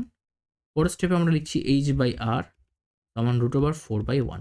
√4 করা মানে 2 আসবে, এখানে 1 আসবে, অর্থাৎ h/r সলভ করলে পেয়ে যাবো 2:1। তো এটাই আমাদের আনসার। পরের কোশ্চেন দেখো, বার্ষিক 4% সুদে 2 বছরের সরল সুদ ও চক্রবৃদ্ধি সুদের অন্তর 80 টাকা হলে আসল নির্ণয় করো। ঠিক আছে, তো আসল বের করতে হবে। 4% সুদের হারে ধরে নাও x টাকা, আসলটা ধরে নাও x টাকা, তার 2 বছর সরল সুদ আর চক্রবৃদ্ধি সুদের অন্তর বলেছে 80 টাকা। ক্লিয়ার? তাহলে আগে 4% হারে, ঠিক আছে, 2 বছর x টাকার 2 বছরের CI আমরা বের করব। ঠিক আছে, চক্রবৃদ্ধি সুদ বের করব। তো চক্রবৃদ্ধি সুদ বের করতে গেলে কি? আসল ইন্টু 1 প্লাস r/100, আর মানে এখানে 4 বলেছে, এর হোল স্কোয়ার, 2 বছর যেহেতু তাই জন্য পাওয়ারে n চলে এলো 2, আর তার থেকে আসলটাকে মাইনাস করলে পেয়ে যাবো আমরা চক্রবৃদ্ধি সুদ। তো দুজনের কাছ থেকে x কমন নিয়ে নাও, আর এখান থেকে কেটে দাও, হবে 25, 26-এর 25, ঠিক আছে, 26-এর 25, তো এই স্কোয়ার মাইনাস এখান থেকে 1। ক্লিয়ার? এরপরে দেখো x 26-এর স্কোয়ার করলে হবে 676, আর এখানে আসবে 625 মাইনাস 1, তাহলে x ইন্টু 676, এটা লসাও করলে 625 এখানে যাবে, তার মানে বিয়োগ করলে হবে 1, 5, আর নিচে হবে 625, অর্থাৎ 51x/625, এটা হয়ে গেল সিআই বেরিয়ে গেল, অর্থাৎ কম্পাউন্ড ইন্টারেস্ট পেয়ে গেলাম, চক্রবৃদ্ধি সুদ পেয়ে গেলাম। এবার আমরা করবো কি সিম্পল ইন্টারেস্ট, অর্থাৎ এসআই, সরল সুদ। ওকে, তো এসআইয়ের মান কী হবে? সরল সুদ কী আসবে দেখো, সেম এক্স টাকা আসল আর হচ্ছে 4% টাইম 2 বছর বাই 100। তো এখান থেকে কেটে দাও 2x/25, এটা হয়ে যাবে এসআই। তো সেই দুটোর অন্তর বলেছে 80, অর্থাৎ 51x শর্তানুসারে লেখো 51x/625 মাইনাস 2x/25 সমান বলে দিয়েছে কত না 80 টাকা। তো এখান থেকে লসাগু করে নাও 625, এখানে হবে 51x মাইনাস 25 দুগুণে 50, 80, উপরে বিয়োগ করলে হবে এক্স, আর নিচে 80-র সঙ্গে 625কে গুণ করে দাও, 625 আর 80 মানে 1250, 1250-এর সঙ্গে এবার 4 গুণ করলে 48 আর 200 মানে 5000 টাকা হয়ে যাবে আমাদের কারেক্ট অ্যান্সার। ঠিক আছে, তো এটাই আসলটা আমাদের নির্ণয় করতে বলেছে। তো আসলের মান হয়ে যাবে 5000 টাকা। কীভাবে পেলাম? 80 আর 625কে গুণ করলে পেয়ে যাবে। নেক্সট, আচ্ছা, বছর প্রথমে প্রদীপবাবু ও আমিনা বিবি একটা ব্যবসা শুরু করেছেন। 5 মাস পরে প্রদীপবাবু আরও 4000 টাকা মূলধন দেন। বছর শেষে 27,716 টাকা লাভ হয়েছে। কে কত টাকা লাভ্যাংশ পাবে? ঠিক আছে, দেখো, প্রদীপবাবু আর আমিনা বিবি দুই ব্যক্তি। প্রদীপবাবু শুরুতে কত টাকা দিয়েছে? 24,000 টাকা দিয়েছে। ক্লিয়ার? এখন সেই টাকাটা আমিনা বিবি কত দিয়েছে? 30,000 টাকা দিয়েছে। ওকে, 30,000 টাকা। 5 মাস পর প্রদীপবাবু আরও 4,000 টাকা দেয়। তাহলে এই টাকাটা 5 মাস ধরে খেটেছে, হ্যাঁ কি না? তার 5 মাস পরে আরও 4,000 দিয়েছে, অর্থাৎ 24,000-এর সঙ্গে আরও 5,000 তিনি অ্যাড করেছেন, তাই না? সেই টাকাটা কত মাস খেটেছে? এটা প্রথম টাকাটা 5 মাস খেটেছে, আর দ্বিতীয় টাকাটা 7 মাস কাটছে।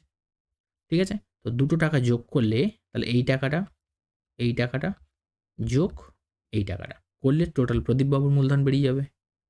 ওকে, তাহলে দেখো 24,000 সঙ্গে 24-এর সঙ্গে 5 গুণ করলে 120, আর 3টে শূন্য বসিয়ে যাবে, প্লাস 24,000 আর 5 যোগ করে দাও 29,000। ঠিক আছে, 24,000 5,000 টাকা 5 মাস পরে 4,000 টাকা জমা দিয়েছে। 5 মাস পরে 4,000 টাকা দিয়েছে। আচ্ছা, তাহলে এটা হবে 24 আর 28। ঠিক আছে, 28,000-এর সঙ্গে এবারে 7 গুণ, তো 28,000-এর সঙ্গে এখানে 7 গুণ করে দাও, 28,000 গুণ 7, একটু লিখলাম জায়গাটা শর্ট যেহেতু। তাহলে 1,20,000 প্লাস 7,00,56 আর 14,5 19, তো এটা যোগ করে দিলে কত চলে আসছে? 3,1,6 আর 3টে শূন্য, এত টাকা। এটা হয়ে গেল প্রদীপবাবুর টোটাল মূলধন। এবার আমিনা বিবির টাকা দেখো, কোনো রকম টাকা সে তোলেওনি ফেলেওনি, অর্থাৎ তারই টাকাটা পুরো 12 মাস কেটেছে, অর্থাৎ 3,60,000 টাকা হচ্ছে তার টোটাল অ্যামাউন্ট। এবার এই দুটো টাকা যদি তুমি অনুপাত করতে চাও কেন? করতে তো হবে। প্রদীপবাবু আর আমিনা বিবির মূলধনের অনুপাত করতে হবে। তাহলে অনুপাত করলে কত আসছে? 316 আর 3টে শূন্য ইস্টু 360 আর 3টে শূন্য, 3টে করে শূন্য আউট করে দাও। 316 আর 360কে যদি কাটাকাটি করো তো 79:90 চলে আসবে। কারণ বছর শেষে বলেছে 27,716 টাকা লাভ হয়েছে। 27,716 টাকা লাভ হয়েছে, বলেছে কে কত টাকা লাভ্যাংশ পাবে। তাহলে আমরা ধরে নিচ্ছি প্রদীপবাবুর লাভ্যাংশ আমরা ফার্স্ট বের করছি। তো প্রদীপবাবুর আনুপাতিক ভাগার লিখবো কত? 79/79 আর 90 যোগ করবো। তো 79 আর 90 যোগ করলে কত আসবে? 169, সেটা আসবে তলায়। ঠিক আছে, তো জানো যেটা মোট লাভ হবে সেটা ইন্টু যার টাকা বের করবো আমরা তার টাকা, সেইটা বাই দুটো অনুপাতকে যোগ করে আমরা নিচে বসাবো। ঠিক আছে, তো এটাকে কাটাকাটি করে নাও, নিয়ে এখানে গুণটুন করো। দেখো এটাকে সরাসরি আমরা যদি কাটাকাটি করি, 13 দিয়ে ফার্স্ট করি, 13 দুগুণে 26, 1 7, 13 কে 13, 4 1, 13 3 39, 13 দুগুণে 26। আবার এটা 13 দিয়ে কাটাকাটি করা যায়, 13 কে 13, 8 3, আর 13 6 78, আর 13 4 52। ঠিক আছে, 13 8 5, হ্যাঁ 13 4 52, তাহলে 164 আর 79 গুণ করে দাও, দিলে হয়ে যাবে 12,956 টাকা। এটা হয়ে গেল প্রদীপবাবুর। এবার আমিনা বিবির লাভ্যাংশ বের করি। সেম 27,716 ইন্টু এবার কত 90/169, তো আমরা জেনে গেছি সরাসরি কেটে দেবো এবারে 164 আর গুণ করে দাও 0 9 6 54 5 9 5 14, ঠিক আছে। এক সেকেন্ড কী বাদ পড়লো 0 36, আচ্ছা 6 বাদ পড়েছে 9 6 36, তাহলে এটা 4 3 যোগ করলে হবে 7 14,760 টাকা, ঠিক আছে। তো দুজনের মূলধন আমরা লাভ্যাংশ কত আমরা পেয়ে গেলাম। এটা প্রদীপবাবুর লাভ্যাংশ 12,956 আর আমিনা বিবির লাভ্যাংশ এটা 14,000, ঠিক আছে, 19 নয় 14,760 টাকা।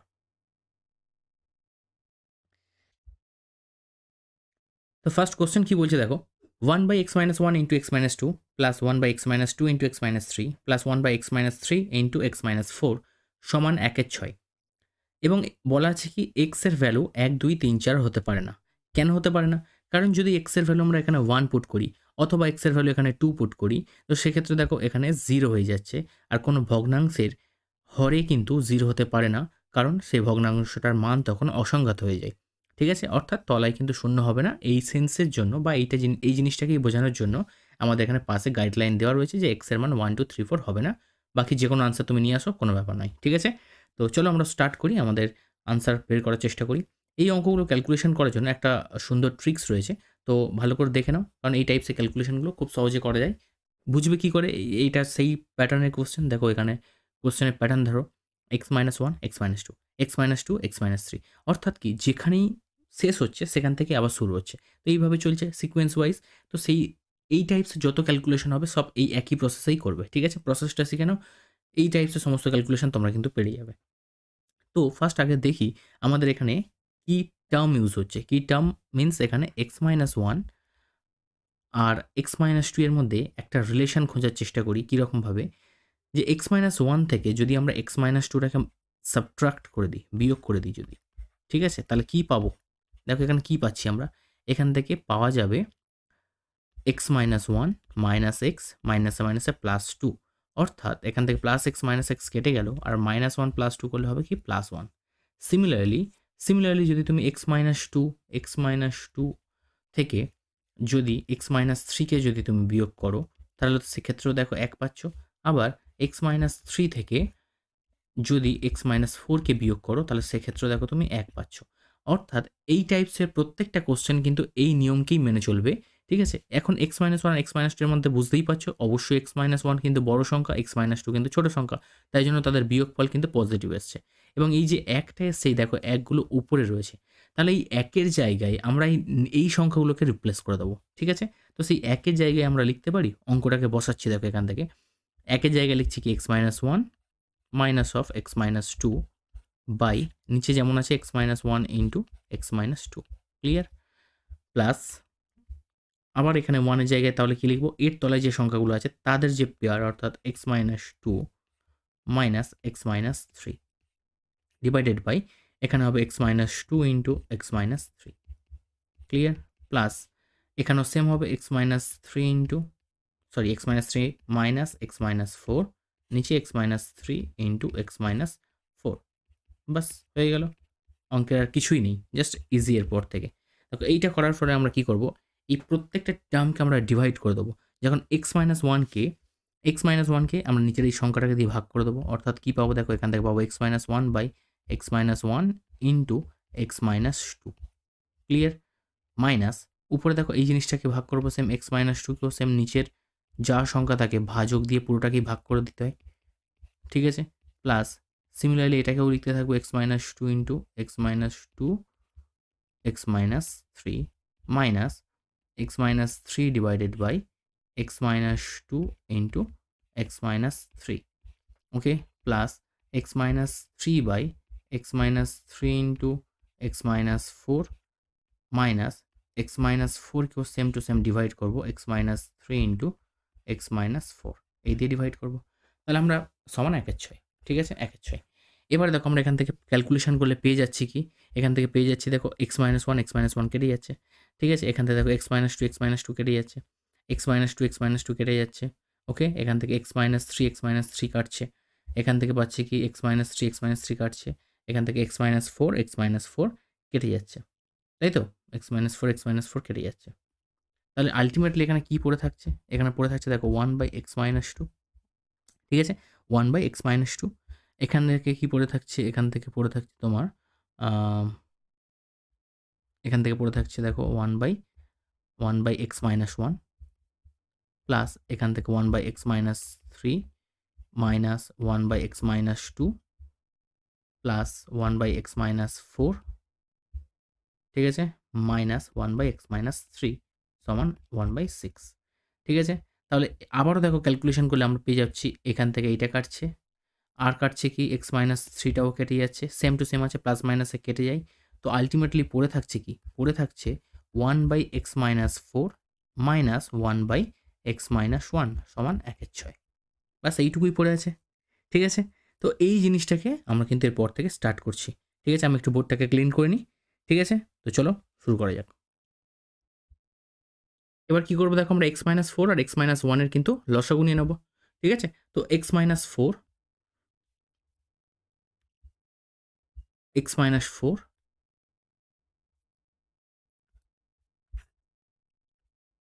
দেখো x-4 ইন্টু x-1 এর কিন্তু আমরা লসাগু নিয়ে নেবো। তাহলে প্রথমটার তলায় কি আছে? 1/x-4, মানে প্রথমটার তলায় হর কত? x-4। এখন x-4 আর x-1 এ যখন লসাগু করবো তখন দুটোর গুণফল আকারে বসতে যাবে নিচে। এখন x-4 ইন্টু x-1কে যদি আমরা x-4 দিয়ে অর্থাৎ হরটা দিয়ে ডিভাইড করি তো কোনটা পড়ে থাকবে? x-1 পড়ে থাকবে। তাহলে এখানে ফার্স্ট আসবে x-1, ঠিক আছে? মাইনাস দিয়ে আরেকটা পড়ে থাকবে অর্থাৎ -x, আর এই মাইনাসের সঙ্গে মাইনাস গুণ করে হয়ে যাবে +4 সমান কিন্তু 1/6 আসবে। নেক্সট এটাকে সলভ করো, প্লাস x মাইনাস এক্স কেটে গেল, তাহলে উপরে পড়ে থাকছে কত? 3, আর নিচেরটাকে এটা গুণ করে দাও, গুণ করলে কি চলে আসবে দেখো? x² minus x minus 4x minus মাইনাসে +4 সমান 1/6। এবার ক্রস মাল্টিপ্লাই করে সলভ করে নাও, x² মাইনাস 5x প্লাস 4 সমান 6×3 = 18, ঠিক আছে? তো x² মাইনাস 5x আর 4, আর এটা 18টা এদিকে আসলে কিন্তু -18 হয়ে যাবে, তার মানে -14, ঠিক আছে? সমান কিন্তু 0 হয়ে যাবে। তো এটাই আমাদের কিন্তু মেন ইকুয়েশন চলে এলো। এবার এটাকে আমরা দ্বিঘাত সমীকরণ যেভাবে সলভ করে সিদ্ধারাচার্য ধরেও করতে পারো, অথবা তোমাদের কিন্তু উৎপাদক বিশ্লেষণ করেও করতে পারো। তো উৎপাদক বিশ্লেষণ করে আমরা করি, 14কে ভাঙলে 7 দুগুণে 14 হবে, অর্থাৎ 7 থেকে 2 বিয়োগ করলে আমরা 5 পেয়ে যাবো। তাহলে x² এখান থেকে 7 - 2 x - 14 = 0, আর x² -7x মাইনাস মাইনাসে +2x মাইনাস 14 সমান 0। তাহলে সলভ করলে হবে x মাইনাস 7 প্লাস 2 কমন নিয়ে নাও, হবে x মাইনাস 7 সমান 0। তারপর এখানে করছি x minus 7 into x plus 2 সমান 0। তাহলে একটা ভ্যালু চলে এলো, x এর ভ্যালু কত? x মাইনাস 7 সমান একবার 0 করো, আর একবার করবে x প্লাস 2 সমান 0। তো এখান থেকে উত্তর পেয়ে যাবে x এর ভ্যালু -2, এখান থেকে উত্তর পেয়ে যাবে x এর ভ্যালু কিন্তু 7। এই দুটোই কিন্তু আমাদের আনসার, ঠিক আছে? তো দেখো এখানে x এর ভ্যালু বলেছিল 1 2 3 4 হতে পারে না, তো সেই 1 2 3 4 আসেনি, তার বাইরে অন্য সংখ্যাই এসছে, এখানে -2 এসছে। ওকে, তো এখানে অঙ্কটা কিন্তু আমাদের শেষ হয়ে গেল। পরের কোশ্চেন দেখো, বলছে পর্ণা আর পীযূষ কোনো একটা কাজ একত্রে 4 দিনে সম্পন্ন করে, আলাদাভাবে একা একা কাজ করলে পর্ণার যে সময় লাগে পীযূষের তার থেকে 6 দিন বেশি সময় লাগে, ঠিক আছে? আচ্ছা, পর্ণা কাজটা ধরে নিচ্ছি x দিনে করে, ঠিক আছে? পর্ণা আর পীযূষ ধরে নিচ্ছি পর্ণা কাজটা করে x দিনে, আর পীযূষ যদি করে কাজটা তার 6 দিন বেশি সময় লাগে, অর্থাৎ x + 6। তাহলে আমরা যদি বলি পর্ণা x দিনে করে 1 অংশ কাজ, পর্ণা x দিনে করে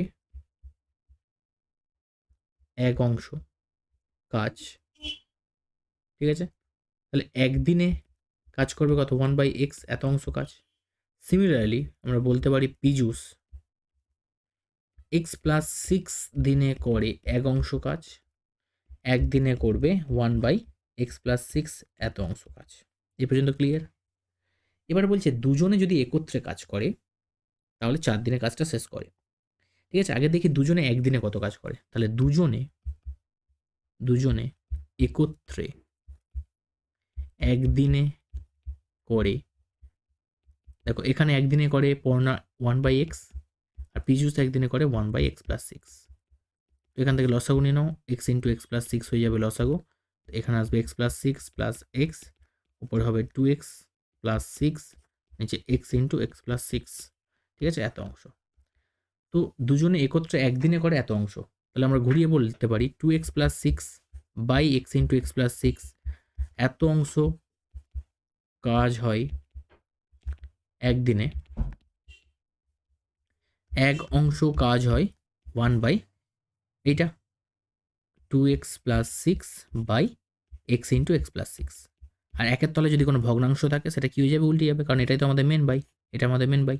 তো একের তলে যদি কোনো ভগ্নাংশ থাকে সেটা কী হয়ে যাবে, উল্টে যাবে, অর্থাৎ এক্স ইন্টু এক্স প্লাস সিক্সটা যাবে উপরে আর 2x প্লাস সিক্সটা আসবে নিচে, অর্থাৎ এত দিনে। তো আমরা বলছি এত দিনে, আর ওরা সেটা বলে দিচ্ছে 6 দিন, 4 দিনে। তারা যদি একসঙ্গে কাজ করে তাহলে 4 দিনে কাজ শেষ হবে।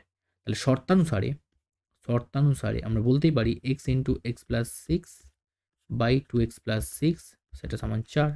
তো এটাকে আমরা লিখতে পারি এক্স স্কোয়ার প্লাস 6x, আর 4টে যদি গুণ করে দাও 8x প্লাস 24, ঠিক আছে।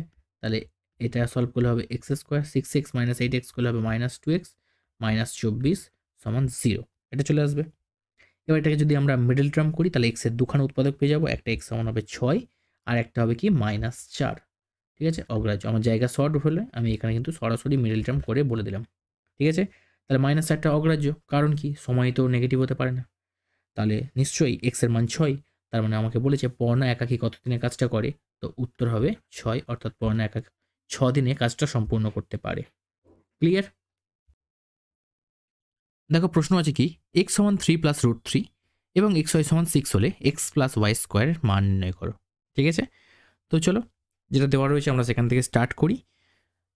এখান থেকে ফার্স্ট আমরা লিখে নিই ওয়াই সমান 6 বাই এক্স, যাতে আমরা এক্সের মানকে এখানে বসিয়ে করণে নিরসন করে মানটা বের করতে পারি ওয়াইয়ের, ঠিক আছে, কারণ এক্সের মান দেওয়া রয়েছে। তো কি করব, আমরা উপরে এই করণে নিরসক উৎপাদক দিয়ে গুণ করব, 3 প্লাস রুট 3 হবে 3 মাইনাস রুট 3, ওকে। তাহলে উপরে দেখো কি আসছে, 6 ইন্টু 3 মাইনাস রুট 3, আর নিচে 3 স্কোয়ার করলে হবে 9 আর রুট 3 স্কোয়ার করলে হবে 3। তোমরা জানো খুব ভালো করে করণ নিরসন কীভাবে করতে হয়, আর এটা এ প্লাস বি মাইনাস বি এর সূত্র হয়ে যাচ্ছে, তো এ স্কোয়ার মাইনাস বি স্কোয়ার। তাহলে 6 ইন্টু 3 মাইনাস রুট 3, নিচে 9 থেকে 3 বিয়োগ করলে হবে 6, তো হচ্ছে কত 3 মাইনাস রুট ওভার 3, এটা চলে আসছে। তো আমাকে এক্স প্লাস ওয়াইয়ের মান বের করতে হবে। তো এক্সের মান 3 প্লাস রুট 3 আর ওয়াইয়ের মান 3 মাইনাস রুট 3, এবার তার হোল স্কোয়ার আছে তো হোল স্কোয়ার দিলাম, এটা কেটে গেল, 3 3 যোগ করলে হবে 6, তো 6 স্কোয়ার করলে হবে 36, তো এটাই আমাদের answer. X by y plus z সমান y by z plus x সমান z by x plus y হয়, তবে প্রমাণ করে যে প্রত্যেকটি অনুপাত এর মান হাফ অথবা মাইনাস 1-এর সমান, তাই তো। তো কী করা যায়, এটাকে কিছুই নয়, জাস্ট ক্যালকুলেশন করবো আমরা, x by y plus z, তাই তো। এই জিনিসটাকে আমরা যদি কে ধরে করতে যাই, তো প্রত্যেকটা অনুপাতের মান দেখো, প্রত্যেকটা অনুপাতের মান, এই কথাটা দেখে আমাদের একটা আইডিয়া এসে গেল যে অঙ্কটা সংযোজনের দিকে যেতে পারে, কারণ সংযোজনের ক্ষেত্রেই প্রত্যেকটা অনুপাতের মান আমরা সরাসরি কোনো একটা ধ্রুবক আকারে বের করার সম্ভাবনা রাখি, তাই তো। তো সেক্ষেত্রে আমরা এটাকে সংযোজনই করি। ক্লিয়ার? তো সংযোজন কিভাবে করতে হয়, পুরো অনুপাতটার লবগুলোর যোগফল নিতে হবে অনুপাতগুলোর, অর্থাৎ x plus y plus z, নিচে ওয়াই প্লাস জেড হরগুলোর যোগফল নিচে,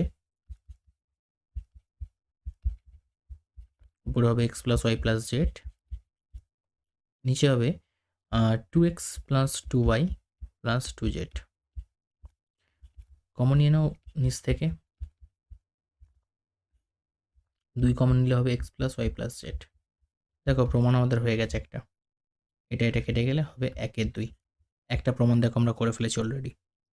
তবে এটা করা যাবে, অবশ্যই আমাকে ব্র্যাকেটে লিখে দিতে হবে যে x plus y plus z not equal to 0, তবেই গিয়ে কাটাকাটিটা সম্ভব, ঠিক আছে। এটা একটা প্রমাণ হয়ে গেল, এবং তোমার নিজের দায়িত্ব এটাকে লিখতে হবে। যদি তোমার নাম্বার কিন্তু অ্যাটলিস্ট 80-র উপরে চলে যায়, তাহলে কিন্তু এই জিনিসগুলো যদি তুমি পাশে না লেখো, তাহলে কিন্তু তোমার নাম্বার কিন্তু কিছুটা হলেও কাটতে পারে, ঠিক আছে। তো অবশ্যই এই জিনিসগুলোকে লেখা উচিত, কারণ এইগুলোই অঙ্কের সাপোর্টিং টার্ম।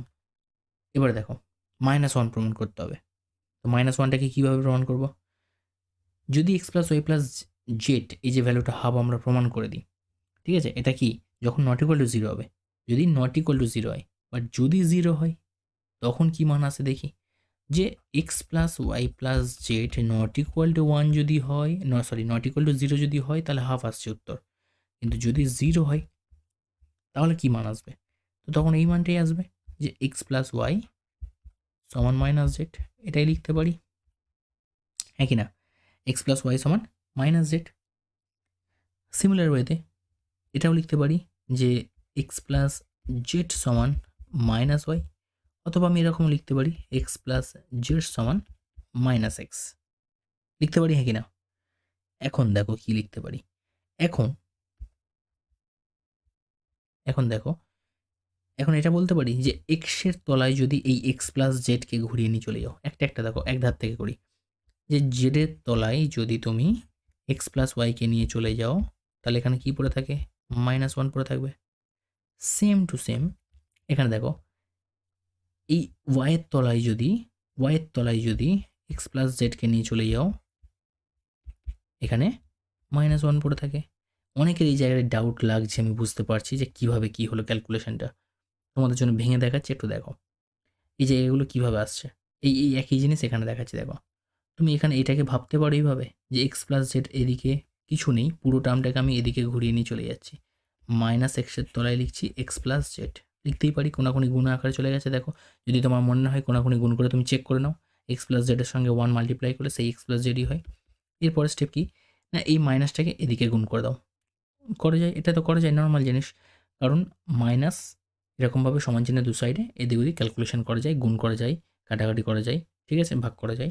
তাহলে মাইনাসটার দিকে চলে আসলে কী হবে? -1 সমান x by x plus z. যদি তোমার মনে হয় এরকম ধরতে পারছি না তো উভয় বোথ সাইডে মাইনাস দিয়ে মাল্টিপ্লাই করো, দেখো এদিকে মাইনাস চলে আসবে আর এদিকে মাইনাসে মাইনাসে প্লাস হয়ে যাবে, সেই একই নিয়ম, যা ইচ্ছা তুমি করো, যেমন তোমার সুবিধা মনে হবে সেইভাবেই মনে রাখো।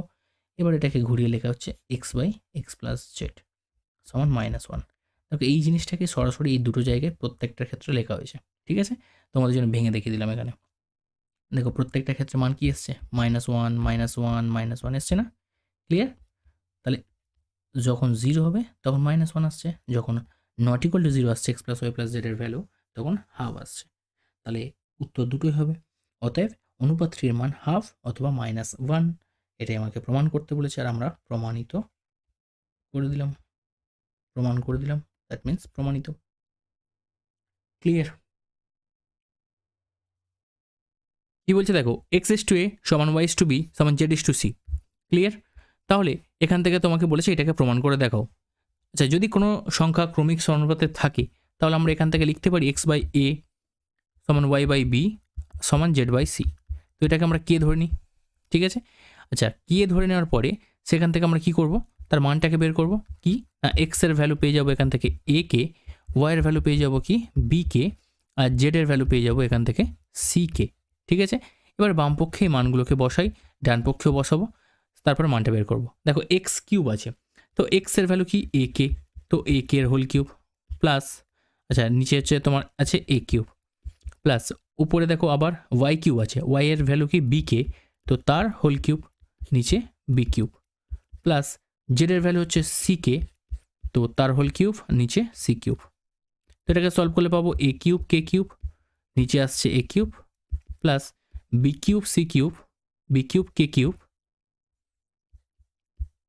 নিচে আসছে b cube plus c cube k cube, নিচে আসছে সি কিউব।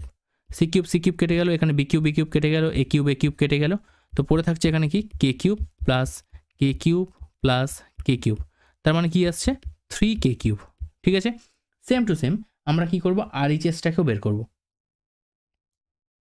তো আর এইচএসটা দেখো কি করতে পারি আমরা, আর এইচএস সরাসরি আমরা মানটা বসিয়ে নেব 3xyz বাই এবিসি। তো 3 এক্স এর ভ্যালু এ কে, ওয়াই এর ভ্যালু বি কে, আর জেড এর ভ্যালু সি কে, ঠিক আছে। আর নিচে এ বি সি, দেখো এ কেটে যায়, বিও কেটে যায়, সিও কেটে যায়, তো পড়ে থাকছে কি 3 কে কিউব, তাই না। তাহলে আমাদের বাম পক্ষের সঙ্গে ডান পক্ষটা কিন্তু সরাসরি আমরা প্রুভ করে দিলাম, একদম ইজি অঙ্ক এটা, ঠিক আছে। আশা করি প্রত্যেকেই বুঝতে পেরেছো।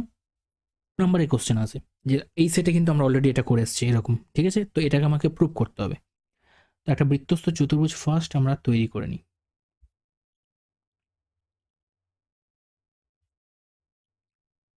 ঠিক আছে, এটা একটা বৃত্তস্থ চতুর্ভুজ, নাম দিয়ে দাও এ বি সি ডি। ঠিক আছে, এটা কোণ করতে হবে, এগুলো যদি বা অঙ্কনে আমরা লিখবো অবশ্যই। ও ঠিক আছে, দেখো বৃত্তস্থ চতুর্ভুজে বিপরীত কোণগুলো সম্পূরক আমাকে প্রমাণ করতে হবে। তো কি তোমাকে দেওয়া রয়েছে, এবিসিডি একটা বৃত্তস্থ চতুর্ভুজ, তো এটাই প্রদত্ততে দেওয়া রয়েছে। প্রদত্ততে দেওয়া রয়েছে এ বি সি ডি একটি বৃত্তস্থ চতুর্ভুজ, বাস, এর বাইরে কিছু দেওয়া নেই, তো সেক্ষেত্রে আর কিছু লেখারও দরকার নেই। এবারে আমাদের কি দেওয়া আছে, প্রামাণ্য। প্রামাণ্য মানে যেটা প্রমাণ করতে হবে। তো কি প্রমাণ করতে হবে না, বিপরীত কোণগুলো সম্পূরক। বিপরীত কোণ মানে দেখো অ্যাঙ্গেল বিএডি, এটা একটা বিপরীত কোণ, অ্যাঙ্গেল বিএডি, তার সঙ্গে বিপরীত কোণ কোনটা নেব, অ্যাঙ্গেল বিসিডি, অ্যাঙ্গেল বিসিডি, এটার মান 180 ডিগ্রি। সিমিলারলি আর দুটো দেখো বিপরীত কোণ কি আছে, একটা angle ABC plus angle ADC, এই দুটো যোগফল 180 ডিগ্রি। সম্পূরক মানে বিপরীত কোণগুলো যোগফল 180 ডিগ্রি করতে হবে। ঠিক আছে, তো এর জন্য আমাদের এই প্রমাণটা করার জন্য একটা অঙ্কন করতে হবে। কি করতে হবে না, দুটো কর্ণ টেনে নিতে হবে।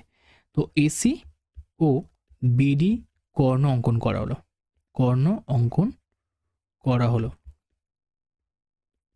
এই প্রমাণটা করতে গেলে এটা আমাদের লাগবে, কারণ দেখো এই প্রমাণটা যখন এই কোণটাকে নিয়ে আমরা যখন যাচাই করবো, অর্থাৎ অ্যাঙ্গেল বিএডির সঙ্গে যখন অ্যাঙ্গেল ডিসিবি বা বিসিডি যখন তুলনা করবো, তখন আমাদের বিপরীত কোণগুলো যোগফলকে 180 ডিগ্রি দেখানোর জন্য আমাদের তার করসপন্ডিং যে কোণগুলো অ্যাঙ্গেলগুলো সেগুলোকে আমাদের কিন্তু প্রমাণ করতে লাগবে, মানে লাগবে যোগ করে করে সেই মানটাকে 180 ডিগ্রি দেখাতে হবে। সেই জন্য আমাদের দুটো কর্ণ কিন্তু টেনে নিতে হবে, যাতে আমরা এখানে ওই অর্ধবৃত্তস্থ কোণ বা বৃত্তাংশস্থ যে কোণ সেগুলোকে নিয়ে প্রমাণে নিতে পারি। ঠিক আছে, তো ফার্স্ট দেখো প্রমাণ শুরু করছি। প্রমাণ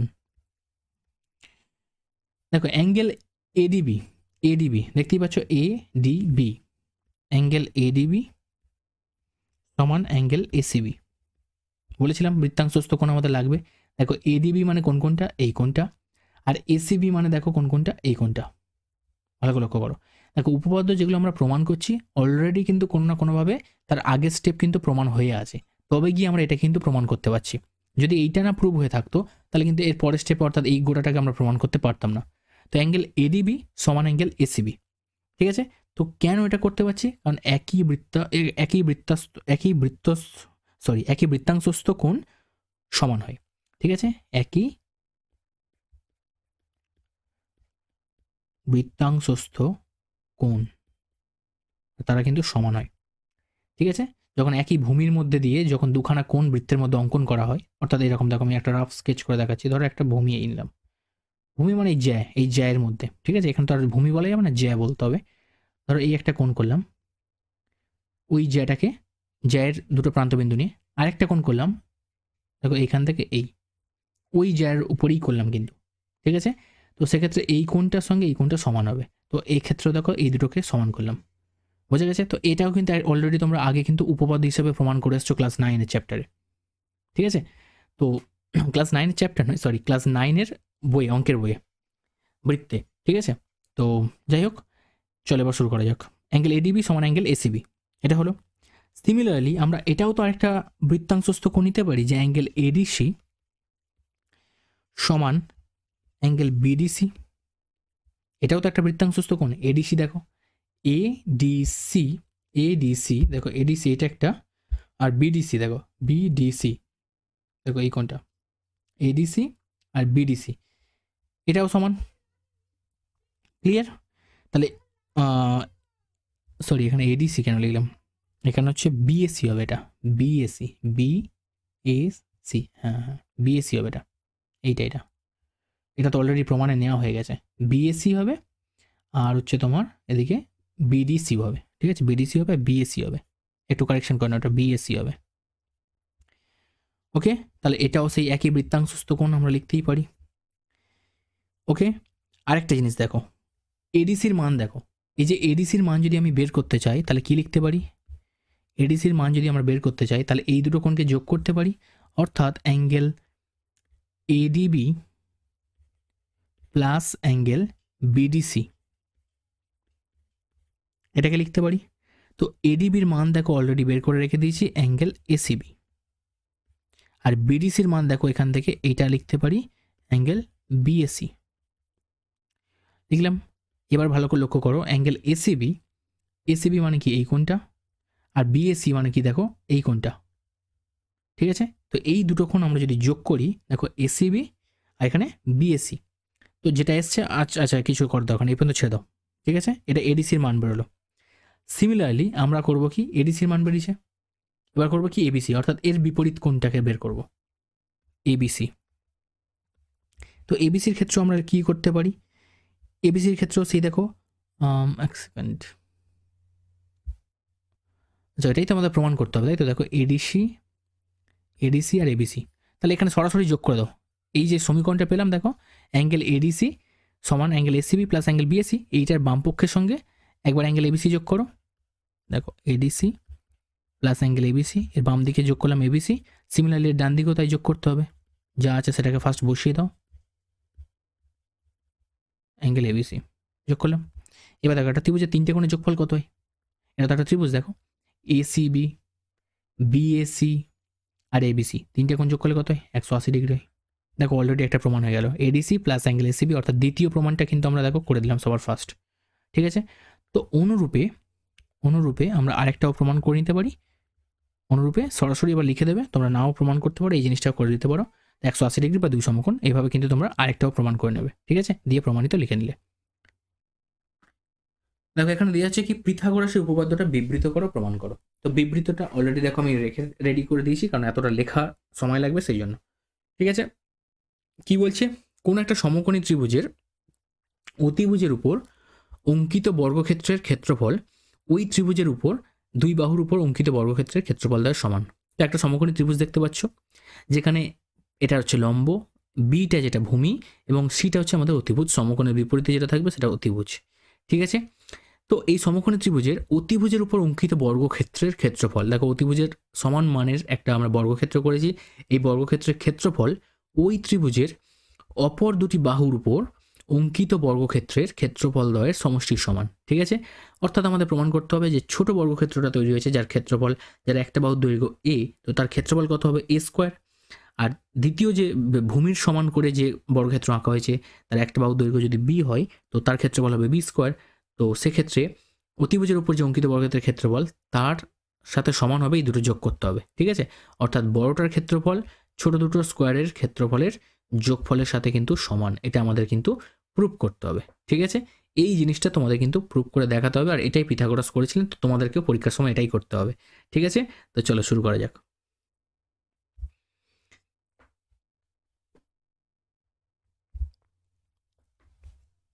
দেখো, তো মোটামুটি আমরা একটা ছবি টেনে নিলাম,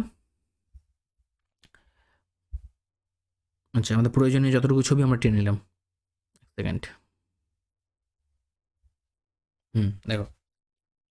তো এই ছবিটার জন্য আমরা প্রমাণ করবো, আমাদের পরীক্ষার সময় তো অত বড় ছবিগুলো আমরা করতে পারবো না, বা ওইরকমভাবে তো দেখাবো না, আমাদের দেখাতে হবে এইরকম ছবি দিয়ে, ঠিক আছে। তো এখানে যেটা প্রদত্ত সেটা কি, একটা সমকোণী ত্রিভুজ বলে দেওয়া আছে, অর্থাৎ এবিসি, ত্রিভুজ এবিসি একটি সমকোণী ত্রিভুজ, সমকোণী ত্রিভুজ এটা বলে দেওয়া আছে, ঠিক আছে, সমকোণী ত্রিভুজ। এবারে বলছে কি, প্রামাণ্য, প্রদত্তর পরে কি করতে হয়, প্রামাণ্য লিখতে হয়। তো প্রামাণ্য কি লিখতে পারি, দেখো অতিভুজ কোণটা, এখানে সমকোণ কোণটা দেখানো হয়েছিল, এখানে দেখানো হয়েছিল এটা সমকোণ, তাহলে এখানে বিসি স্কোয়ার সমান, অতিভুজ কি বিসি স্কোয়ার সমান লম্ব কোণটা এখানে এবিটা অথবা এসিটা যেটা খুশি ধরো, তো আমি এবি ধরলাম, লম্ব স্কোয়ার যোগ ভূমি স্কোয়ার অর্থাৎ ভূমি এসি। সবসময় মনে রাখবে লম্ব আর ভূমিটা সমকোণের সঙ্গেই থাকে, ঠিক আছে। অর্থাৎ সমকোণ যেটা হবে তার একদিক, তার সন্নিহিত যে দুটো বাহু, একটা লম্ব হবে একটা ভূমি হবে, যেটা খুশি ভাবতে পারো, ঠিক আছে। তো একটা এবি স্কোয়ার একটা এসি স্কোয়ার, সাধারণত ভূমির উপরে যেটা দণ্ডায়মান থাকে সেটাকে লম্ব বলা হয়, বাট এই ছবি দেখো একটু ঘুরিয়ে আঁকা আছে, ঠিক আছে। আচ্ছা অঙ্কন, এই জিনিসটা করতে গেলে আমাদেরকে একটা অঙ্কন করতে হবে, কি অঙ্কন করা হয়েছে না, সমকৌণিক বিন্দু এ থেকে বিসি এর উপরে ডি একটা লম্ব অঙ্কন করা হয়েছে, অর্থাৎ এডি একটা লম্ব অঙ্কন করা হয়েছে, ঠিক আছে। তো সমকৌণিক বিন্দু এ থেকে অতিভুজ বিসি এর উপর, অতিভুজ বিসি এর উপর এডি লম্ব অঙ্কন করা হলো, অঙ্কন করা হলো, এটা আমাদের বলে দেওয়া আছে। ঠিক আছে, তাহলে প্রদত্ত কমপ্লিট, প্রামাণ্য কমপ্লিট, অঙ্কনও কমপ্লিট। এবার আমরা চলে আসছি সরাসরি প্রমাণে। 4টে পার্টে আমাদের উপপাদ্য হয় জানো, ঠিক আছে। তো প্রমাণ যেটা করতে হবে সেটা কি, এই যে ত্রিভুজটা দেখতে পাচ্ছ, একটা ছোট, এই যে ছোট একটা ত্রিভুজ যেটা দেখতে পাচ্ছ এদিকে, অর্থাৎ অ্যাঙ্গেল একটা এবিডি, আর আরেকটা ত্রিভুজ এডিসি, এটা দুটো টুকরো হয়ে গেছে। বড় ত্রিভুজটাকে আমরা ভাগ করে দিয়েছি এডি লম্ব আঁকার পরে। দেখো এদিকে একটা ত্রিভুজ হয়েছে, এদিকে একটা ত্রিভুজ হয়েছে, ঠিক আছে। তো এই দুটো ত্রিভুজ কিন্তু পরস্পর সদৃশ, ঠিক আছে। আচ্ছা, কিভাবে আসছে সেটাকে আমরা দেখছি। প্রথমত দেখো, সমকোণী ত্রিভুজ এবিসি এর অতিভুজের উপরে এডি যে লম্ব টানা হয়েছে, তার ফলেই কিন্তু আমরা বলতে পারি যে ত্রিভুজ এবিডি ও ত্রিভুজ সিবিএ, দেখো সিবিএ, প্রথমে দেখো এবিডি অর্থাৎ এদিকে ছোটটা নিচ্ছি, এবং ত্রিভুজ সিবিএ এটা হচ্ছে পরস্পর সদৃশ, ঠিক আছে। এটা পরস্পর সদৃশ। ত্রিভুজ এবিডি ও ত্রিভুজ সিবিএ পরস্পর সদৃশ লিখে দিলাম। এবারে দেখো আসল যে জায়গাটা এখান থেকে আমাদের প্রবলেম হবে, ঠিক আছে, যে জায়গাটা আমাদের এখান থেকে একটু প্রবলেম হবে একটু দেখো।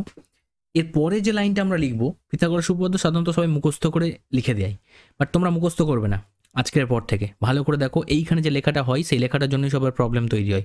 সেই লেখাটা আমি একদম ক্লিয়ার করে দিচ্ছি কীভাবে লিখবে দেখো, বাট একদম ইজি। তো একবার বুঝে নাও, নিজে থেকে লিখতে পারবে। সদৃশ যদি হয়ে থাকে, কোন দুটো ত্রিভুজ নিচ্ছি দেখো, আমরা এবিডি নিচ্ছি আর তার সাথে বড় ত্রিভুজ নিচ্ছি সিবিএ, এবিসি লিখছি, ঠিক আছে। তোমাদের যাতে ডাউট না হয় আমি এক্ষেত্রে এবিসি লিখলাম, ওকে। দেখো, তো ছোট ত্রিভুজ এবিডি, তো মনে রাখবে আমি একটাই কাজ করব, আমি নেব ভূমি বাই অতিভুজ অথবা অতিভুজ বাই ভূমি। কি বললাম? নয় ভূমি বাই অতিভুজ, নয় অতিভুজ বাই ভূমি, যা ইচ্ছা তুমি নিতে পারো, ওকে। তো আমার ক্ষেত্রে আমি কি করছি, যেহেতু আমার প্রমাণটা এবি স্কোয়ার দরকার, তাই জন্য আমি আগে অতিভুজটাকে রাখছি, পরে নিচে ভূমি রাখছি।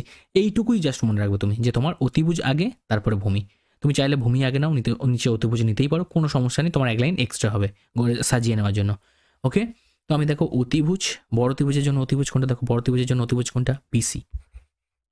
আচ্ছা, প্রথমে এবিডি নিয়েছি, তো এবিডি মানে ছোট ত্রিভুজ নিয়েছি, তো ছোট ত্রিভুজের জন্য অতিভুজ কোনটা, এবি। কারণ কি দেখো, এটা 90 ডিগ্রি, এটা সমকোণ, তো এটা যদি সমকোণ হয়ে থাকে তো তার অতিভুজ কোনটা হবে, এইটাই তো হবে, এবিটাই তো তার অতিভুজ। তাহলে এবি বাই ভূমি মানে কোনটা, বিডি নিলাম। সিমিলারলি বড় ত্রিভুজ মানে গোটা এবিসি ত্রিভুজটার কথা বলা হচ্ছে, তো বড় ত্রিভুজের ক্ষেত্রে অতিভুজ কোনটা, বিসি, আর ভূমি কোনটা, এবি। এখানে দেখো অতিভুজ হচ্ছে তোমার বিসি, আর এর হচ্ছে ভূমি, কমন যে ভূমিটা অর্থাৎ এবি নেবো, ঠিক আছে। এসি নয়, এবি নেবো, কমন সাইড নিতে হবে, যে ত্রিভুজের সাথে তুমি সদৃশ্যতা প্রমাণ করতে চাইছো তার কমন সাইডটা নিতে হবে, ঠিক আছে, এবি। তো এখানে দেখো আমরা ক্রস মাল্টিপ্লাই করলে কি পেয়ে যাব, এবি স্কোয়ার সমান BC into CD, BC into BD হয়েছে। এটাকে 1 নম্বর নাম দিয়ে দাও। এবারে দেখো দ্বিতীয় ক্ষেত্রে আরেকটা জিনিস আমরা বলতে পারি, আবার ত্রিভুজ, এবার ডান দিকের টেকে নাও, ত্রিভুজ এডিসি ও ত্রিভুজ এবিসি পরস্পর সদৃশ,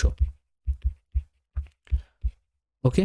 সেম কাজ করব, দেখো প্রথমে কি নেবে, অতিভুজ বাই ভূমি। তো কোন ত্রিভুজ, আগে নিয়েছি এডিসি ত্রিভুজ মানে ছোট ত্রিভুজ, তো এডিসি ত্রিভুজের যে ভূমি কোনটা, এখানের ভূমি কোনটা, অতিভুজ কোনটা, এসি বাই ভূমি মানে সিডি। এবার কি আছে, এবিসি ত্রিভুজ, তো এবিসি ত্রিভুজের ক্ষেত্রে অতিভুজ কোনটা, অতিভুজ হচ্ছে বিসি, আর এর ভূমি নেব কোনটা, নেব এদিকেরটাকে ভূমি ভাববো, ঠিক আছে, এদিকেরটাকে ভূমি ভাববো, অর্থাৎ এসি নেব। কেন, আমাদের সবসময় কমন সাইড নিতে হবে, যে ত্রিভুজের সাথে নিচ্ছে তার একটা বাহু কমন নিতে হবে, এইভাবে মনে রাখবে। তাহলে এসি স্কোয়ার সমান বিসি ইন্টু সিডি, এটা হয়ে গেল আমাদের 2 নম্বর। এবারে 1 আর 2 আমরা যোগ করে দিয়ে পাচ্ছি কি, দেখো 1 আর 2কে যদি যোগ করে দাও তাহলে পাবে AB square plus AC square সমান এদিকে বিসি ইন্টু বিডি প্লাস এদিকে বিসি ইন্টু সিডি। তাহলে AB square plus AC square সমান, এখান থেকে বিসি কমন নিয়ে নাও, নিলে কি পড়ে থাকবে দেখো, বিডি প্লাস সিডি, ওকে। তাহলে এখান থেকে দেখো BC into BD plus CD, দেখো বিডি প্লাস সিডি মানে এখান থেকে এইটুকু আর তার সাথে আবার এখান থেকে এইটুকু, তো যোগ করলে কি গোটা বাহুটা পাবে না, মানে বিসি পাবে, অর্থাৎ এখান থেকে পেয়ে গেলে বিসি স্কোয়ার। তার মানে ultimately AB square plus AC square সমান বিসি স্কোয়ার, আর ওটাই দেখো আমাদের এখানে কিন্তু প্রমাণ করার কথা বলা হয়েছে। ঠিক আছে, তাহলে আমরা প্রমাণ করে দিলাম পিথাগোরাসের উপপাদ্য। এখানে আমাদের কিন্তু প্রমাণ কমপ্লিট হয়ে গেল। প্রমাণ করো কোনো বৃত্তের দুটি সমান জ্যা কেন্দ্র থেকে সমদূরবর্তী। ঠিক আছে, দুটো সমান জ্যা কেন্দ্র থেকে সমদূরবর্তী। আচ্ছা, তো তার জন্য ফার্স্ট আমরা একটা বৃত্ত তৈরি করে নিলাম।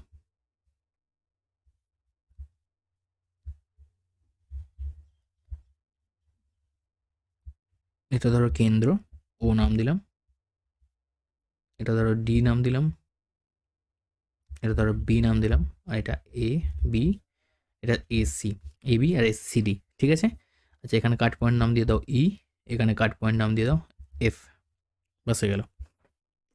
তো এখানে দেখো বৃত্তের দুটো সমান জ্যা কেন্দ্র থেকে সমদূরবর্তী বলেছে। ঠিক আছে, তো দুটো সমান জ্যা কোনটা কোনটা? একটা হচ্ছে সিডি সমান, আর একটা কি এবি। ঠিক আছে, এগুলো কিন্তু সব প্রদত্তের আন্ডারে লিখছো।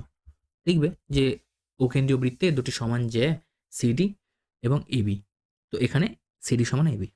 ঠিক আছে, আরেকটা জিনিস আমরা জানি কি, কেন্দ্র ও থেকে যদি ওই যে কোনো জ্যায়ের উপরে যদি আমরা লম্ব টানতে পারি, তারা কি হয় না ওর উপর লম্ব হয়। মানে যে কোনো যদি আমরা বাহু টানি সেক্ষেত্রে ওটা কি হয়, লম্ব হয় এবং ওই জ্যাটাকে সমদ্বিখণ্ডিত করে দেয়। ঠিক আছে, তো স্টেটমেন্টে কি, কেন্দ্র ও থেকে এবি ও সিডি এর দূরত্ব যথাক্রমে ওই এবং ও এফ। অর্থাৎ এখান থেকে আমরা বলতে পারি যে ও ই দেখো লম্ব হচ্ছে এবি, এবং আরেকটা আমরা বলতে পারি ও এফ লম্ব হচ্ছে সিডি। এটা আমাদের প্রদত্ত। তাহলে প্রামাণ্যতে কি আমরা লিখতে পারি? দেখো প্রামাণ্যতে আমরা কি লিখতে পারি? প্রামাণ্যতে হচ্ছে আমাকে প্রমাণ করতে হবে কি কেন্দ্র থেকে সমুদ্রবর্তী, অর্থাৎ এই ওই আর ও এফ এর মানটা সমান। কারণ এখান থেকে ও থেকে সিডি দূরত্ব ও এফ এবং ও থেকে এবি এর দূরত্ব ও ই। তো এটাকেই আমাকে সমান দেখাতে হবে, তবেই গিয়ে আমরা বলতে পারি যে এটা সমদূরবর্তী, অর্থাৎ ও ই সমান ও এফ। এটা আমাকে প্রমাণ করতে হবে। তো এর জন্য আমরা দেখো প্রমাণ করার জন্য আমাদের কিন্তু একটা ব্যাসার্ধ তৈরি করতে হবে, একটা নয়, যেহেতু এখানে দুখানা জ্যা রয়েছে, তো এই জন্য দুদিকে দুটো আমরা ব্যাসার্ধ তৈরি করে নিলাম। অর্থাৎ অঙ্কনে আমরা যেটা করছি সেটা কি, ও ডি, ও কমা ডি এবং ও কমা ডি এবং ও কমা সি, সরি ও কমা বি, ও কমা বি যুক্ত করলাম। ঠিক আছে, যুক্ত করলাম। এবার চলে আসছি প্রমাণ। ঠিক আছে, দেখো যেহেতু এইখান থেকে দুটো লম্ব রয়েছে, ঠিক আছে, তার আমরা কি জানি যে বৃত্তের কেন্দ্র থেকে ব্যাস নয় এর কোনো জ্যা যদি এর উপর যায় বা লম্ব টানা হয়, তো সেক্ষেত্রে সেই জ্যাটাকে সমদ্বিখণ্ডিত করে দেয়। তার মানে যেহেতু ও ই লম্ব এবি, তাই সেক্ষেত্রে আমরা লিখতে পারি ওই লম্ব এবি, তাই এ ই সমান বিই লিখতেই পারি, যেহেতু সমদ্বিখণ্ডিত করে দেয়। ও ই এসে এবিকে দুটো টুকরো করে দিচ্ছে, অর্থাৎ এ ই সমান বিই। ঠিক আছে, পাশের স্টেটমেন্ট কি লিখবে তোমরা, যে লিখে দেবে এখানে যেহেতু বৃত্তের কেন্দ্রে, ঠিক আছে, যেহেতু বৃত্তের কেন্দ্র থেকে ব্যাস নয় এর কোনো জ্যা এর উপর লম্ব জ্যাটিকে সমদ্বিখণ্ডিত করে। ব্যাস এইটুকুই এখানে একটু লিখে দেবে। ঠিক আছে, আমি আর লিখছি না টাইম ওয়েস্টের জন্য। এবারে দেখো তোমরা কিন্তু অবশ্যই লিখবে, নাহলে কিন্তু নাম্বার কেটে নেবে। ওই সমান ওই লম্ব এবি হলো। এবার করবো কি, ও এফ লম্ব সিডি, তাই এখান থেকে লিখতে পারি সি এফ সমান ডিএফ, এটাকেও লিখতে পারি। ঠিক আছে, এবারে দেখো এখানে দুখানা যে ত্রিভুজ পাচ্ছি, এটা যেহেতু লম্ব তখন এটা সমকোণী ত্রিভুজ, সিমিলারলি এটাও সমকোণী ত্রিভুজ। তো এখানে দুটো ত্রিভুজ পাচ্ছি, কোন দুটো ত্রিভুজ দেখো, একটা বিইও, তাহলে সমকোণী ত্রিভুজ, সমকোণী ত্রিভুজ বিইও এবং সমকোণী ত্রিভুজ ডিএফও থেকে পাই। কি পাচ্ছি দেখো, প্রথম কথা আমরা এখান থেকে বলতে পারি ওডি সমান ওবি। কেন বলতে পারি, একই বৃত্তের ব্যাসার্ধ। দেখো আমরা প্রমাণ করতে চাইছি এই দুটো সর্বসম ত্রিভুজ। ঠিক আছে, তাই জন্য আমরা যে কোনোভাবে প্রমাণ করতে পারি, 4 রকম পদ্ধতি রয়েছে সর্বসমতা দেখানোর। একই বৃত্তের ব্যাসার্ধ, একই বৃত্তের ব্যাসার্ধ। ঠিক আছে, নেক্সট আরেকটা কি বলতে পারি, নেক্সট দেখো এই যে কোণটা দেখতে পাচ্ছ এটা সমকোণ, অর্থাৎ এখানে ডিএফও অ্যাঙ্গেল, ডিএফও সমান অ্যাঙ্গেল বিইও, এটা কি সমকোণ, তাই জন্য সেটা সমান। ঠিক আছে, আর আরেকটা কি বলতে পারি, আরেকটা বলতে পারি দেখো বিই বিই সমান ডিএফ। এবার তুমি বলবে বিইর সঙ্গে ডিএফ কেন সমান হবে? তার জন্য অবশ্যই প্রমাণে দেখো, অঙ্কে দেখো দেওয়াই রয়েছে সমান দৈর্ঘ্যের দুটো জ্যা। তো যেহেতু জ্যা দুটোর দৈর্ঘ্য সমান হবে, তাকে দুটো টুকরো করলে নিশ্চয়ই দুটো সমান টুকরোই পাওয়া যাবে। তাই জন্য ডিএফ এর মান নিশ্চয়ই বিইর সঙ্গে সমান হবে। বোঝা গেছে? তাই জন্য একটা চতুর্ভুজের ক্ষেত্রে আমরা কি দেখাচ্ছি দেখো, এটা আমাদের সমকোণ দেখালাম, আর এটা যেটা ব্যাসার্ধ হিসেবে গণ্য করছি এটা কি একটা অতিভুজ। এটা কি একটা অতিভুজকে বোঝাচ্ছে, আর এটা একটা বাহু। তাহলে সমকোণ, অতিভুজ, বাহু, এই নিয়ম অনুযায়ী আমরা কিন্তু বলতে পারি যে ত্রিভুজ বিইও সর্বসম ত্রিভুজ ডিএফও। আর যদি ত্রিভুজ দুটো সর্বসম হয়ে যায় কি নিয়ম অনুযায়ী? আর এইচ এস, অর্থাৎ সমকোণ, অতিভুজ, বাহু, এই শর্তে এটা কিন্তু সর্বসমতা দেখিয়ে দিলাম। তাহলে সেক্ষেত্রে সর্বসম ত্রিভুজের দুটো অনুরূপ বাহু আমরা বলতেই পারি ও এফ সমান ও ই। ব্যাস হয়ে গেল, এটাই আমাদের প্রমাণ করতে দিয়েছে। যখন দুটো ত্রিভুজ সর্বসম হয়ে যায় তখন আমাদের প্রয়োজন মতো আমরা যে কোনো দুটো বাহুকে সমান বলতেই পারি। তাহলে আমাদের ও এফ সমান ও ই হয়ে যাবে সেই দুটো সমান বাহু, আর ওটাই আমাদের প্রমাণ করার কথা ছিল। দেখো প্রামাণ্যতা দেওয়া ছিল, ঠিক আছে। তো পরের কোশ্চেন দেখো কি আছে, বলছে কি প্রমাণ করো চতুর্ভুজের চারটে কোণের সমদ্বিখণ্ডকগুলি পরস্পর মিলিত হলে যে চতুর্ভুজ গঠন করে সেটা বৃত্তস্থ চতুর্ভুজ। ওকে, এটা আমাকে প্রমাণ করতে হবে, তাই তো? আচ্ছা দেখো, চতুর্ভুজের চারটে কোণের সমদ্বিখণ্ডকগুলি, তো চারটে কোণ একটা চতুর্ভুজ ফার্স্ট তৈরি করো। ধরো এটা চতুর্ভুজ, এটা ঠিক আছে। তো এর নাম দিয়ে দাও এ বি সি ডি। এই চতুর্ভুজের চারটে কোণের সমদ্বিখণ্ডক, চারটে কোণের সমদ্বিখণ্ডক দেখো, ধরো এই কোণের সমদ্বিখণ্ডক যেটা এই গেল, এবং এই সি কোণের সমদ্বিখণ্ডক ধরো এই, ঠিক আছে এই।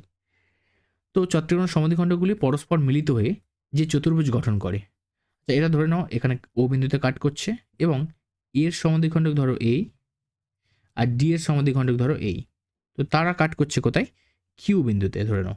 তো এটা ও আর এটা কিউ, ঠিক আছে। তো বলছে চতুর্ভুজটাকে যে একটা দেখো চতুর্ভুজ তৈরি হচ্ছে এখানে, ভিতরে দেখো একটা চতুর্ভুজ। তো পরস্পর মিলিত হয়ে যে চতুর্ভুজ গঠন করে, ভিতরে যে চতুর্ভুজটা তৈরি হচ্ছে এটা পি নাম দাও, এটা ও পি কিউ আর, ঠিক আছে। সেটা বৃত্তস্থ চতুর্ভুজ, অর্থাৎ এই যে বৃত্তস্থ চতুর্ভুজ হবে এবিটা। এবার দেখো এখানে এবিসিডি চতুর্ভুজের কোণগুলো অন্তঃসমদ্বিখণ্ডক কোথায় মিলিত হয়েছে? একটা হচ্ছে ও বিন্দুতে মিলিত হয়েছে, একটা কিউ বিন্দুতে মিলিত হয়েছে। আবার এ আর বি এর ক্ষেত্রে কোথায় মিলিত হয়েছে? পিতে, এবং সি আর ডি এর ক্ষেত্রে মিলিত হয়েছে আরতে। তো এইরকমভাবে আমরা টেনে নিয়েছি, যেটা ওপি কিউ আর একটা চতুর্ভুজ তৈরি করেছে ভিতরে। তো এই যে ওপি কিউ আর চতুর্ভুজ উৎপন্ন করেছে, আমাদের যেটা প্রমাণ করতে হবে এই ওপি কিউ আর চতুর্ভুজটা হবে কি বৃত্তস্থ চতুর্ভুজ, ঠিক আছে। অর্থাৎ এখানে একটা বৃত্ত যদি তুমি তৈরি করো সেটা এইভাবে তৈরি হবে, মোটামুটি আমি আঁকার চেষ্টা করছি এখানে এইরকম, ঠিক আছে। অর্থাৎ এই ভিতরে যে চতুর্ভুজটা ছোট অংশ দেখতে পাচ্ছ, এই চতুর্ভুজটার প্রত্যেকটা শীর্ষবিন্দু এই বৃত্তের উপরে অবস্থিত হবে, ঠিক আছে। তো এর জন্য ফার্স্ট আমরা কি করছি, ত্রিভুজ ওবিসি নিচ্ছি, ঠিক আছে। এই ওবিসিতে দেখো একটা একটা করে ত্রিভুজ হচ্ছি, ওবিসি ফার্স্ট এদিকে নিচের এই ত্রিভুজটা ধরলাম। এখানে আমরা বলতে পারি যে angle O plus half into angle B plus half into angle C, half into angle C সমান 180 ডিগ্রি বলতে পারি। ভালো করে দেখো, অ্যাঙ্গেল ও মানে কোনটা? এই কোনটা, ঠিক আছে। আচ্ছা, হাফ ইন্টু অ্যাঙ্গেল বি মানে যেহেতু বি এর সমদ্বিখণ্ডক মানে এইটা অর্ধেক আর এটা সি এর অর্ধেক, ঠিক আছে, তাই জন্য হাফ ইন্টু লিখলাম। ক্লিয়ার এইটু? তো তিনটে কোণে যোগ করলে 180 ডিগ্রি হবে একটা ত্রিভুজের ক্ষেত্রে। সিমিলারলি আবার আমরা তৈরি করছি দেখো কিউ কিউ এ ডি। এবার এর ঠিক অপোজিটে যে ত্রিভুজটা রয়েছে, অর্থাৎ ত্রিভুজ কিউ এ ডি, এই ত্রিভুজেতে কি পাচ্ছি দেখো, angle same angle Q plus half into angle A plus half into angle D, এটা সমান 180 ডিগ্রি হবে। এবার এই যে দুটোকে তুমি যোগ করে দাও, ঠিক আছে। দুটোকে যোগ করলে আমরা কি পাবো দেখো, এইটাকে নাম দাও 1, এটাকে নাম দাও 2। তো 1 যোগ যদি আমরা 2 করি পেয়ে যাব angle O plus half into angle B plus half into angle C plus angle Q half into angle A half into angle D সমান 180 আর 180 যোগ করলে হবে 360 ডিগ্রি। হয়ে গেল। এবারে এখান থেকে দেখো হাফ ইন্টু অ্যাঙ্গেল বি আর হাফ ইন্টু অ্যাঙ্গেল টি, তাই তো? আচ্ছা এটা থাক, এটা আমাদের হাতে রইল, এটার পরে আসছি। আমাদের একটা জিনিস এখান থেকে দেখো, এই যে এবিসিডি এই যে বড় যে চতুর্ভুজটা দেখো, অর্থাৎ angle A plus angle B plus angle C plus angle D, এটাকে আমরা বলতে পারি যে 360 ডিগ্রি, কারণ এটা একটা চতুর্ভুজ। আর চতুর্ভুজে চারটে কোনো যোগফল 360 ডিগ্রি বলতে পারি, এখানে কোনো কিন্তু প্রবলেম নেই। ঠিক আছে, এটুকু ক্লিয়ার? ওকে, এবার এইখানে যদি আমি উভয় পক্ষে যদি 2 দিয়ে ভাগ করে দিই, সবটার সঙ্গে যদি উভয় পক্ষে 2 দিয়ে ভাগ করে দিই, কী পাবো দেখো এখান থেকে? এখানে আমরা পাবো কি half into angle A plus half into angle B plus half into angle C plus half into angle D. দুদিকে যেহেতু 2 দিয়ে ভাগ করছি, তো এদিকেও 360কে 2 দিয়ে ভাগ করলে কত হবে? 180 ডিগ্রি। ঠিক আছে, এই জিনিসটা আমরা রাফে করে নিলাম, হয়েছে? এবার দেখো, এই যে হাফ ইন্টু অ্যাঙ্গেল এ আর হাফ ইন্টু অ্যাঙ্গেল বি রয়েছে, দেখো হাফ ইন্টু অ্যাঙ্গেল বি আর হাফ ইন্টু অ্যাঙ্গেল এ। ঠিক আছে, আচ্ছা, হাফ ইন্টু অ্যাঙ্গেল ডি দেখতে পাচ্ছ, হাফ ইন্টু অ্যাঙ্গেল সি দেখতে পাচ্ছ। তো এই চারটের জায়গায় আমরা 180 লিখতে পারি, তাহলে angle O plus angle Q পড়ে আছে এখানে, আর বাকিটা এই চারটের জায়গায় আমরা লিখতে পারি 180 ডিগ্রি। ঠিক আছে, এই পর্যন্ত ক্লিয়ার? অর্থাৎ angle O plus angle Q 380 minus 180 করে 360 মাইনাস 180 করলে পেয়ে যাবো 180 ডিগ্রি বা 2 সমকোণ। অর্থাৎ আমরা কি দেখতে পাচ্ছি, অ্যাঙ্গেল ও মানে কোনটা? এদিকের কোণ, অ্যাঙ্গেল কিউ মানে কি? এদিকের কোণ। দুটো কোণের যোগফল কি পেলাম? 2 সমকোণ, অর্থাৎ 180 ডিগ্রি। আর আমরা খুব ভালো করে জানি একটা বৃত্তস্থ চতুর্ভুজের বিপরীত কোণগুলো সম্পূরক হয়, অর্থাৎ এই যে বৃত্তস্থ চতুর্ভুজ, ভিতরে ছোট্ট মতো চতুর্ভুজটা, তার বিপরীত দুটো কোণের যোগফল আমরা 2 সমকোণ অর্থাৎ 180 ডিগ্রি দেখিয়ে দিলাম, তাই না? তো সেই জন্য আমরা সেম অনুরূপে আমরা এবার এই দিকে দুটো ত্রিভুজকে ধরে যদি প্রমাণ করি, তাহলে সেক্ষেত্রে আমরা পেয়ে যাব, তো অনুরূপে আমরা বলতে পারি যে অ্যাঙ্গেল পি প্লাস অ্যাঙ্গেল আর, ঠিক আছে, এটাও কিন্তু 2 সমকোণ হবে অনুরূপে প্রমাণ করলে। মানে এর এই সাইডের ত্রিভুজটা এই সাইডের দুটো ত্রিভুজকে নিয়ে যদি এবার প্রুভ করি, ঠিক আছে? বোঝা গেছে কি বললাম? তো ব্যাস হয়ে গেল। ঠিক আছে, চতুর্ভুজের বৃত্তস্থ চতুর্ভুজের বিপরীত কোণগুলো সম্পূরক হয়, তো আমরা দেখিয়ে দিয়েছি 2 সমকোণ, তাই জন্য আমরা বলতে পারি যে ও পি কিউ আর চতুর্ভুজটি বৃত্তস্থ।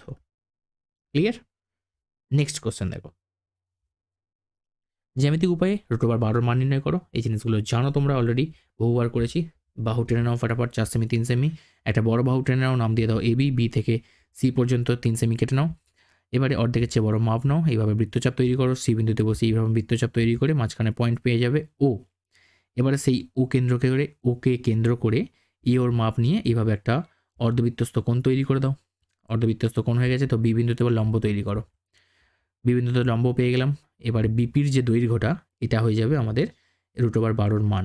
কত আসছে √12 মান? 3.5 সেন্টিমিটার। ঠিক আছে, তো এটাই জ্যামিতিক উপায়ে √12 মান। তো প্রত্যেক সেটে এরকম থাকে একটা করে কোশ্চেন, তাই জন্য এত ডিটেলস আর বললাম না সময় নষ্টের জন্য, ফটাফট আমি করে দিলাম। ঠিক আছে, আশা করি এই জিনিসগুলো তোমরা এতদিনে করে ফেলেছো, আর আমি লক্ষ্যও করেছি তোমরা এই জায়গাটা ভিডিওটা কিন্তু স্কিপ করে যাও। ঠিক আছে, তো এটা খুব ভালো যেখানে তোমার দিক থেকে ভালো যে তোমার সময়টা বেঁচে যাচ্ছে, আর আমার দিক থেকে কিছু করার নেই, আমার টাইমটা এখানে পুরোটাই ভিডিও ভিউজ এখানে একদম নেগেটিভ হয়ে যায়। তো বুঝতেই পারছো, তো আমার জন্য এটা দেওয়াটা মুশকিল। তো যাই হোক, তবুও আমি যা বাধা দিয়েছি তাই। ঠিক আছে, যে পুরো ভিডিও সলিউশন দেবো, তো সেটাই। নেক্সট কোশ্চেন দেখো, আচ্ছা পরের কোশ্চেন দেখো কি বলছে, যে আমি sine theta plus cosec theta সমান 2 বলেছে, আর সাইন 99 থিটা প্লাস কোসেক 99 থিটার মান কত? দেখো, তো এই যে সাইন থিটা আর কোসেক থিটার মান বলে দিচ্ছে 2। এটা যদি শর্ট কোশ্চেন হতো, তোমাকে বলতাম দেখো সাইন থিটার মান 1 হবে, কোসেক থিটার মান 1 বসাবে, তবেই না 1 যোগ 1 করলে 2 পাবে। বাট এখানে তো ওরকম নয়, শর্ট কোশ্চেনে বা তুমি তো চাকরির পরীক্ষা দিতে যাও না যে এরকম পলিসি তৈরি করবে, তো তোমাকে অঙ্কের নিয়মে করে দেখাতে হবে। তাহলে তুমি লিখতেই পারো সাইন থিটা প্লাস কোসেক থিটাকে তো লিখতে পারো 1/sin থিটা সমান 2।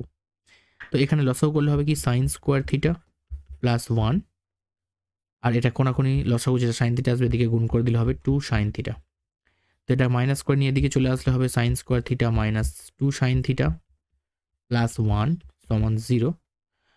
এরপরে এটাকে মিডল টার্ম করলে আমরা পেয়ে যাব sign square theta minus sine theta minus sine theta plus 1 সমান 0। অর্থাৎ 1কে ভাঙলে কীভাবে আমরা 2 পাই? 1 1 1 হবে, আর সেই 1 যোগ 1 করে 2 পাবো।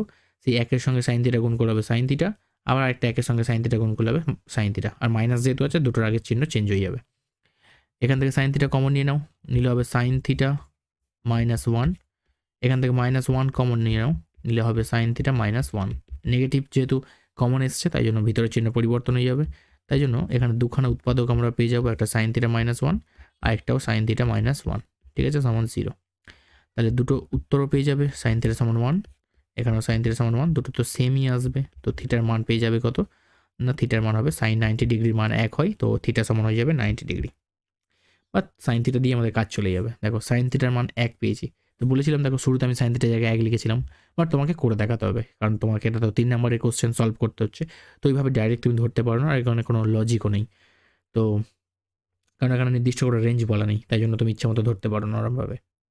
তো সাইন থিটার জায়গায় আমি 1 বসাবো, তো 1 এর পাওয়ারে 99, আর কোসেক থিটা মানে কি 1/sin থিটা, তো সেখানে আমি 1 বসিয়ে দেবো, তো তার পাওয়ারে 99। তো 1 এর পাওয়ারে যাই থাকুক না কেন সেটা 1 হবে, এখানেও তাই 1 এর পাওয়ারে যাই থাকুক না কেন 1 হবে, তো যোগ করলে হবে 2। তো এটাই আমাদের আনসার।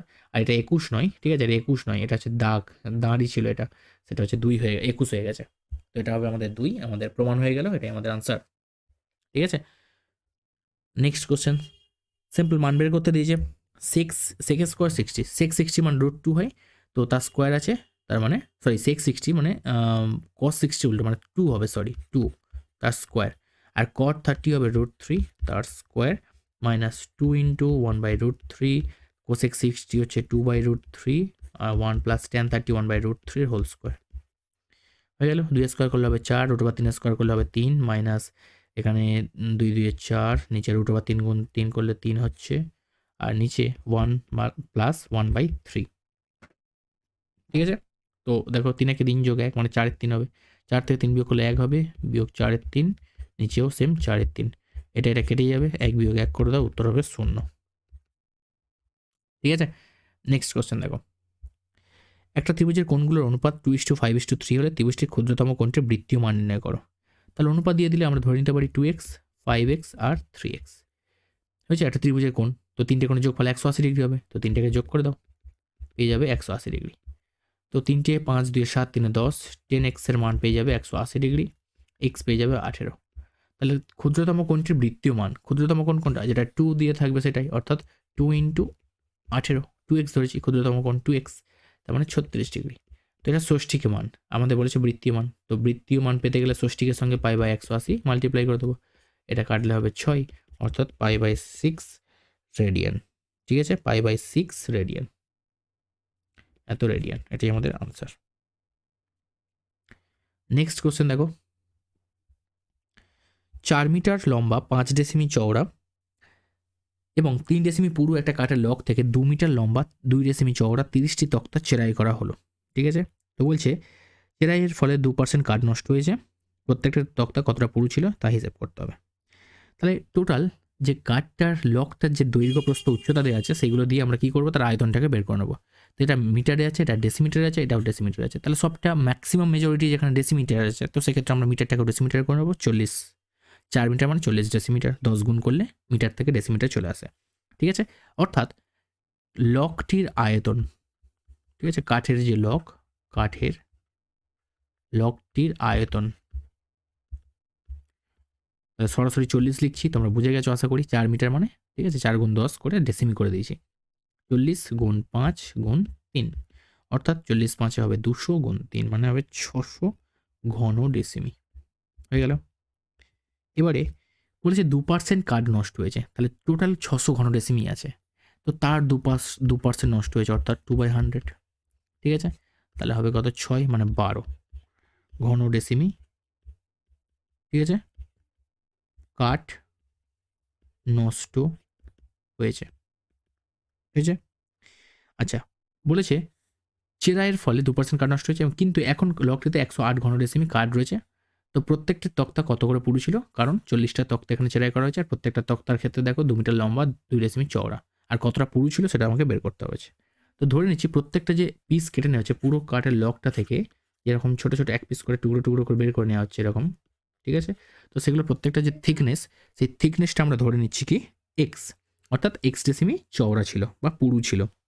তাহলে একটা তক্তায় যে তক্তাগুলো কাটা হচ্ছে, একটা তক্তার যদি বলি কত করে কাঠ আছে, অর্থাৎ আয়তন কত, একটি তক্তার আয়তন, ঠিক আছে, কত হবে, দৈর্ঘ্য কত 2 মিটার বলেছে, তো আমরা ডেসিমিটারে করছি, তো এখানেও সেম 10 গুণ করে নিয়ে 20 করে নিলাম। চওড়া 2 ডেসিমি আর তার থিকনেস যেটা মানে যেটা আমরা পুরু বলছি সেটা এক্স ধরেছি, তার মানে 40x। আচ্ছা একটাতে যদি 40x থাকে তাহলে 40টি তক্তার আয়তন কত হবে, 40x গুণ 40 অর্থাৎ হবে 160 আর একটা শূন্য, এত এক্স এত ঘন ডেসিমি হয়ে গেল, এত ঘন ডেসিমি।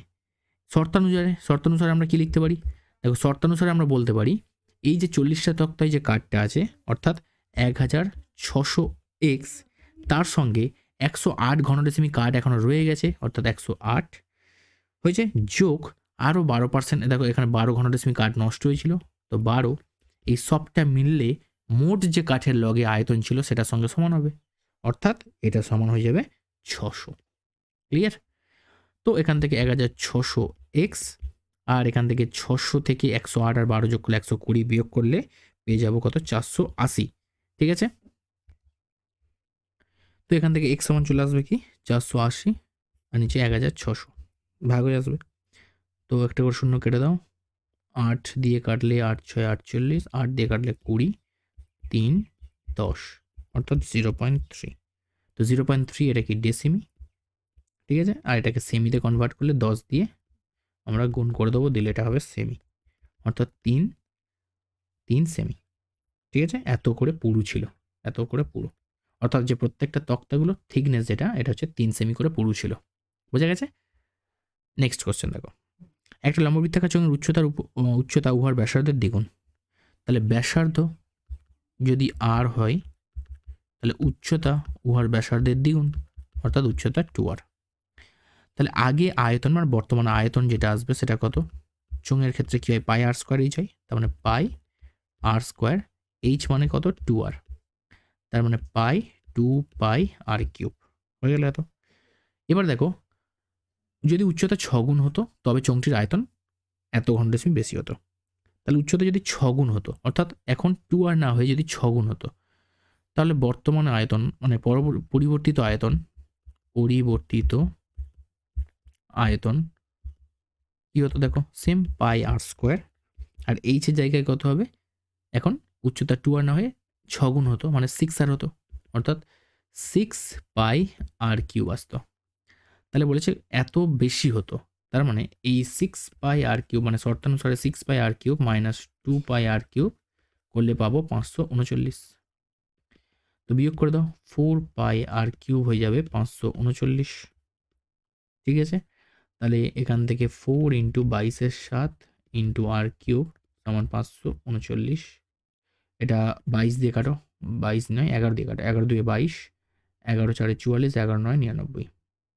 আচ্ছা আর কিউব সমান পেয়ে যাবো দেখো 49 ইন্টু 7 আর নিচে 4 দুগুণে যে 8টা এদিকে ভাগে চলে আসবে, অর্থাৎ আর সমান আসবে কিউব রুট অফ 49 ইন্টু 7/8। তাহলে 49 মানে 7 গুণ 7, তো 3টে 7-এর জন্য একটা 7 বাইরে বেরিয়ে আসবে, আর 8 মানে 2 গুণ 2 গুণ 2, তো 3টে 2-এর জন্য একটা 2 বেরিয়ে আসবে অর্থাৎ 3.5। ঠিক আছে, এত সেমি, এটা হয়ে গেল ব্যাসার্ধ। তো বলছে চোঙটার উচ্চতা কত, তাহলে উচ্চতা আমরা কি ধরেছিলাম, উচ্চতা একদম প্রাথমিক উচ্চতা কত ছিল 2r বলেছে, অর্থাৎ 3.5 ইন্টু 2 অর্থাৎ হয়ে যাবে 7 semi is the right answer. Clear? Next question. আচ্ছা এই যে কোশ্চেনটা দেখো, এই কোশ্চেনটা অলরেডি আমরা একটা সেটে করেছি, তো এই কোশ্চেনটা তোমরা কিন্তু সলভ করে নেবে, আমি জাস্ট সমীকরণটা দেখিয়ে দিচ্ছি। দেখো বলেছে লম্ববৃত্তাকার শঙ্কু ত্রিজ্যক উচ্চতা 7 সেমি, ঠিক আছে, আর সমগ্রতলের ক্ষেত্রফল এত, তার সমগ্রতলের ক্ষেত্রফলের সূত্র কি পাই আর ইন্টু আর প্লাস এল, এটার মান বলেছে 147.84। এই কোশ্চেন বহুবার মানে 3-4টা সেটে করা হয়ে গেছে, প্রত্যেকটা সেটেই আমি করে দিয়েছি। ঠিক আছে, তো এটাকে যদি আমরা ক্যালকুলেশন করে দিই, দেখো আর স্কোয়ার প্লাস আর এল আর পাইটা এদিকে যদি ভাগ করে পাঠিয়ে দিই অর্থাৎ 147.84, পায়ের মান কত হবে 22-এর 7, তো এদিকে আসলে কত হবে 7-এর 22 হয়ে যাবে। ক্লিয়ার? অর্থাৎ আর এর মান এখন এল এর মানটা যদি আমি 7 বসিয়ে দিই, দেখো বলেছে ত্রিজ্যক উচ্চতা 7, তাহলে আর স্কোয়ার প্লাস এল এর মান বসিয়ে দিলাম 7, তো 7r। ঠিক আছে, আর এদিকে যদি এটাকে কাটাকাটি করি তাহলে এটা ভাগ করলে আসবে 6.72 ইন্টু 7, অর্থাৎ গুণ করে দাও দিলে হবে 7 2 14 আর এটা 4.0.74, এটা দশমিক। ঠিক আছে, এটা আসছে, তো এটাকে একটু মিডল টার্ম আসতে তোমাকে করতে হবে, তার জন্য এখানে দশমিকের তো মিডল টার্ম করা যায় না, তাই জন্য আগে ফার্স্ট এদিকে নিয়ে নাও, এদিকে নিয়ে নিলাম। ঠিক আছে। এবার এটাকে মিডল টার্ম করার জন্য আমরা কী করছি, 100 দিয়ে গুণ করে দিচ্ছি, কারণ এই দশমিকটা যাতে তুলতে পারি। তাহলে 100 গুণ করা মানে কি 100r², এখানে 700r মাইনাস এখানে 100 গুণ করলে হবে 4704 সমান 0। এবার এটাকে মিডল টার্ম আমি করিয়ে দিই, ঠিক আছে, সেই তো হাফ করিয়ে দিলাম আর করিয়ে দিই।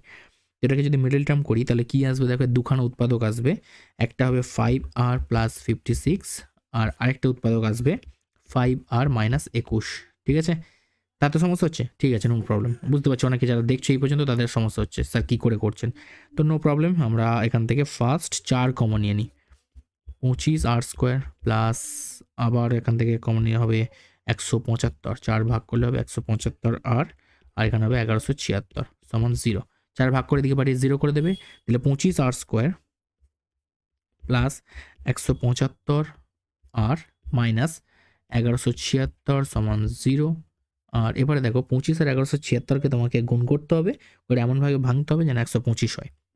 তো 25r² ওটাকে করলে তুমি পাবে 180, 175 280, তো তার মানে তুমি এখান থেকে 280 আর 105 280 এই জিনিসগুলো একটু মনে রাখবে, নাহলে এক্সাম হলে কিন্তু তোমাকে কিন্তু পুরো শেষ করে দেবে এই একটা জায়গায় এসে। না এই দ্বিঘাত সমীকরণ আছে যেহেতু সিদ্ধাচার্য করতে পারো, তো সংখ্যাগুলো দেখেই বুঝতে পারছো এটা কত বড় বড় ক্যালকুলেশন হবে একটু, তো যার জন্য এই পার্টিকুলার অঙ্কগুলো একটু খেয়াল রাখবে যে সংখ্যাগুলো এখানে কী আসবে, যদি সংখ্যা চেঞ্জ করে দেয় সেটা কিছু করার নেই আর, ঠিক আছে, বোঝা গেছে। তাহলে 25r² plus 280r minus 105r 1176 সমান আসছে 0, ঠিক আছে। তো সলভ করলে এখান থেকে পাচ্ছি দেখো 5r + 56 কমন নিয়ে নিচ্ছি আর কি, আর 5r - 21 সমান 0। তাহলে একটা উৎপাদক চলে আসছে 5r - 56, অর্থাৎ r এর মান -56/5, যেটাকে আমরা অগ্রাহ্য বলবো, ঠিক আছে, কারণ দৈর্ঘ্য নেগেটিভ হয় না। আর আরেকটা হবে 5r সমান আসবে -21টাকে এদিকে পাঠিয়ে 21 করলাম, r সমান 21/5, তো ভাগ করলে হবে 4.2 সেমি। তো এটাই আমাদের আনসার, ক্লিয়ার। নেক্সট কোশ্চেন দেখো, নিচের পরিসংখ্যা বিভাজন থেকে তথ্যটির মধ্যমান নির্ণয় করতে হবে। তো মধ্যমান নির্ণয় করতে গেলে আগে কী করতে হবে, আমাদের ক্রমযৌগিক পরিসংখ্যা আমাকে নির্ণয় করতে হবে। তো তার জন্য কি 4 ফার্স্ট বসিয়ে দেবো, 4 আর 5 হবে 9, 9 সাথে হবে 16, 16 8 24, 24 সাথে 31, 31 5 36, 36 6 42, 42 3 45 হয়ে গেল। তো এই 45টা হচ্ছে কি এন এর মান, আর এন এর মান কি এখানে, এন এর মান হচ্ছে অযুগ্ম, আর অযুগ্ম হলে কী করতে হয়, n + 1/2 করতে হয়, অর্থাৎ 45 + 1/2 করতে হয়, অর্থাৎ 23, ঠিক আছে, তাই তো। তো 42 45, ঠিক আছে, 23, তো এই যেটা আছে, তো 23 দেখো কোথায় পড়ছে, 23 পড়ছে দেখো এইরকম জায়গায়, এইটা, অর্থাৎ 1 2 3 4 1 2 3 4 এই 15 থেকে 19, ঠিক আছে, এটা হয়ে যাবে আমাদের মধ্যমা শ্রেণী। তো এখান থেকে তোমরা সলভ করে নেবে সূত্রটা, এল সমান চলে আসছে কি, এই মধ্যমা সমান আসবে দেখো L plus n/2 minus CF/F into H। তো এল মানে কোনটা, এল মানে হচ্ছে মধ্যমা শ্রেণীর নিম্ন সীমা, অর্থাৎ যেটা 15, ঠিক আছে। তো এটা 15 প্লাস n/2 করতে পারছো কত 23, CF মানে আগের ঘরের পরিসংখ্যা অর্থাৎ 16, আর F মানে ওই ঘরের পরিসংখ্যা অর্থাৎ 8, CF মানে আগের ঘরের ক্রমযৌগিক পরিসংখ্যা অর্থাৎ যেটা 24-এর ক্ষেত্রে হচ্ছে তো 16, ঠিক আছে। তো দেখো এফ মানে হচ্ছে 8 হলো, আর এইচ মানে হচ্ছে এটার যে গ্যাপটা 19 থেকে 15 বিয়োগ করে তো 4, এখানে কাটো 4 2 8, তো 15 প্লাস 23 থেকে 16 বিয়োগ করো 7, 7কে 2 দিয়ে ভাগ করে দাও, অর্থাৎ 15 প্লাস 7কে 2 দিয়ে ভাগ করলে হবে 3.5, ঠিক আছে, আর 15 যোগ 3 মানে 18.5 হয়ে যাবে আমাদের আনসার, ঠিক আছে। নেক্সট চলে আসছি দেখো, আমাদের পরিসংখ্যা বিভাজন ছক থেকে যৌগিক গড় বের করতে বলেছে।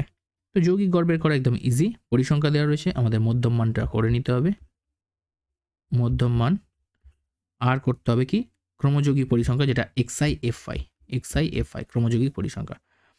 তাহলে মধ্যম মান কি হবে, 0 10 5 হবে, 10 থেকে 20 এর মধ্যম মান 15, 20 থেকে 30 এর মধ্যম মান 25, 35 আর 45, ঠিক আছে। দুটোকে যোগ করবো, 2 দিয়ে ভাগ করবো, 0 10 যোগ করলে কত হবে 10, তাকে 2 দিয়ে ভাগ করলে 5, 10 আর 20 যোগ করলে হবে কত 30, তাকে 2 দিয়ে ভাগ করলে 15, 20 আর 30 যোগ করলে হবে কত 50, 50কে 2 দিয়ে ভাগ করলে 25, তো এইভাবে পরপর চলে আসছি। তো যেহেতু শ্রেণীগুলোর মধ্যে গ্যাপ 10 করে, মধ্যমানগুলোর গ্যাপও 10 করেই হবে, দেখো 5 থেকে 15 গ্যাপ 10, 15 থেকে 25-এর গ্যাপ 10। এবার ক্রমযৌগিক পরিসংখ্যা করার জন্য কি করব, পরিসংখ্যাটাকেই আমরা এফআই দিয়ে বোঝাই, আর মধ্যমানকে আমরা এক্সআই দিয়ে বোঝাই। ঠিক আছে, তো 5 4 কত হবে 20, 15 6 90, 250, 35 আর 6 হবে তোমার 210, আর 45 আর 4 হবে 180। তো সব কটা আমরা যোগ করে দিলে আমরা পেয়ে যাবো সামেশন এক্সআই এফআই। তো সামেশন এক্সআই এফআই যোগ করে দাও, 750 আসছে।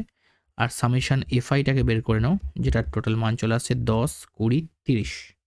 ঠিক আছে, তো আমাদের যৌগিক গড় বের করতে বলেছে, তাহলে গড়ের যে ফর্মুলা সেটা কি, summation x i f i by summation FI.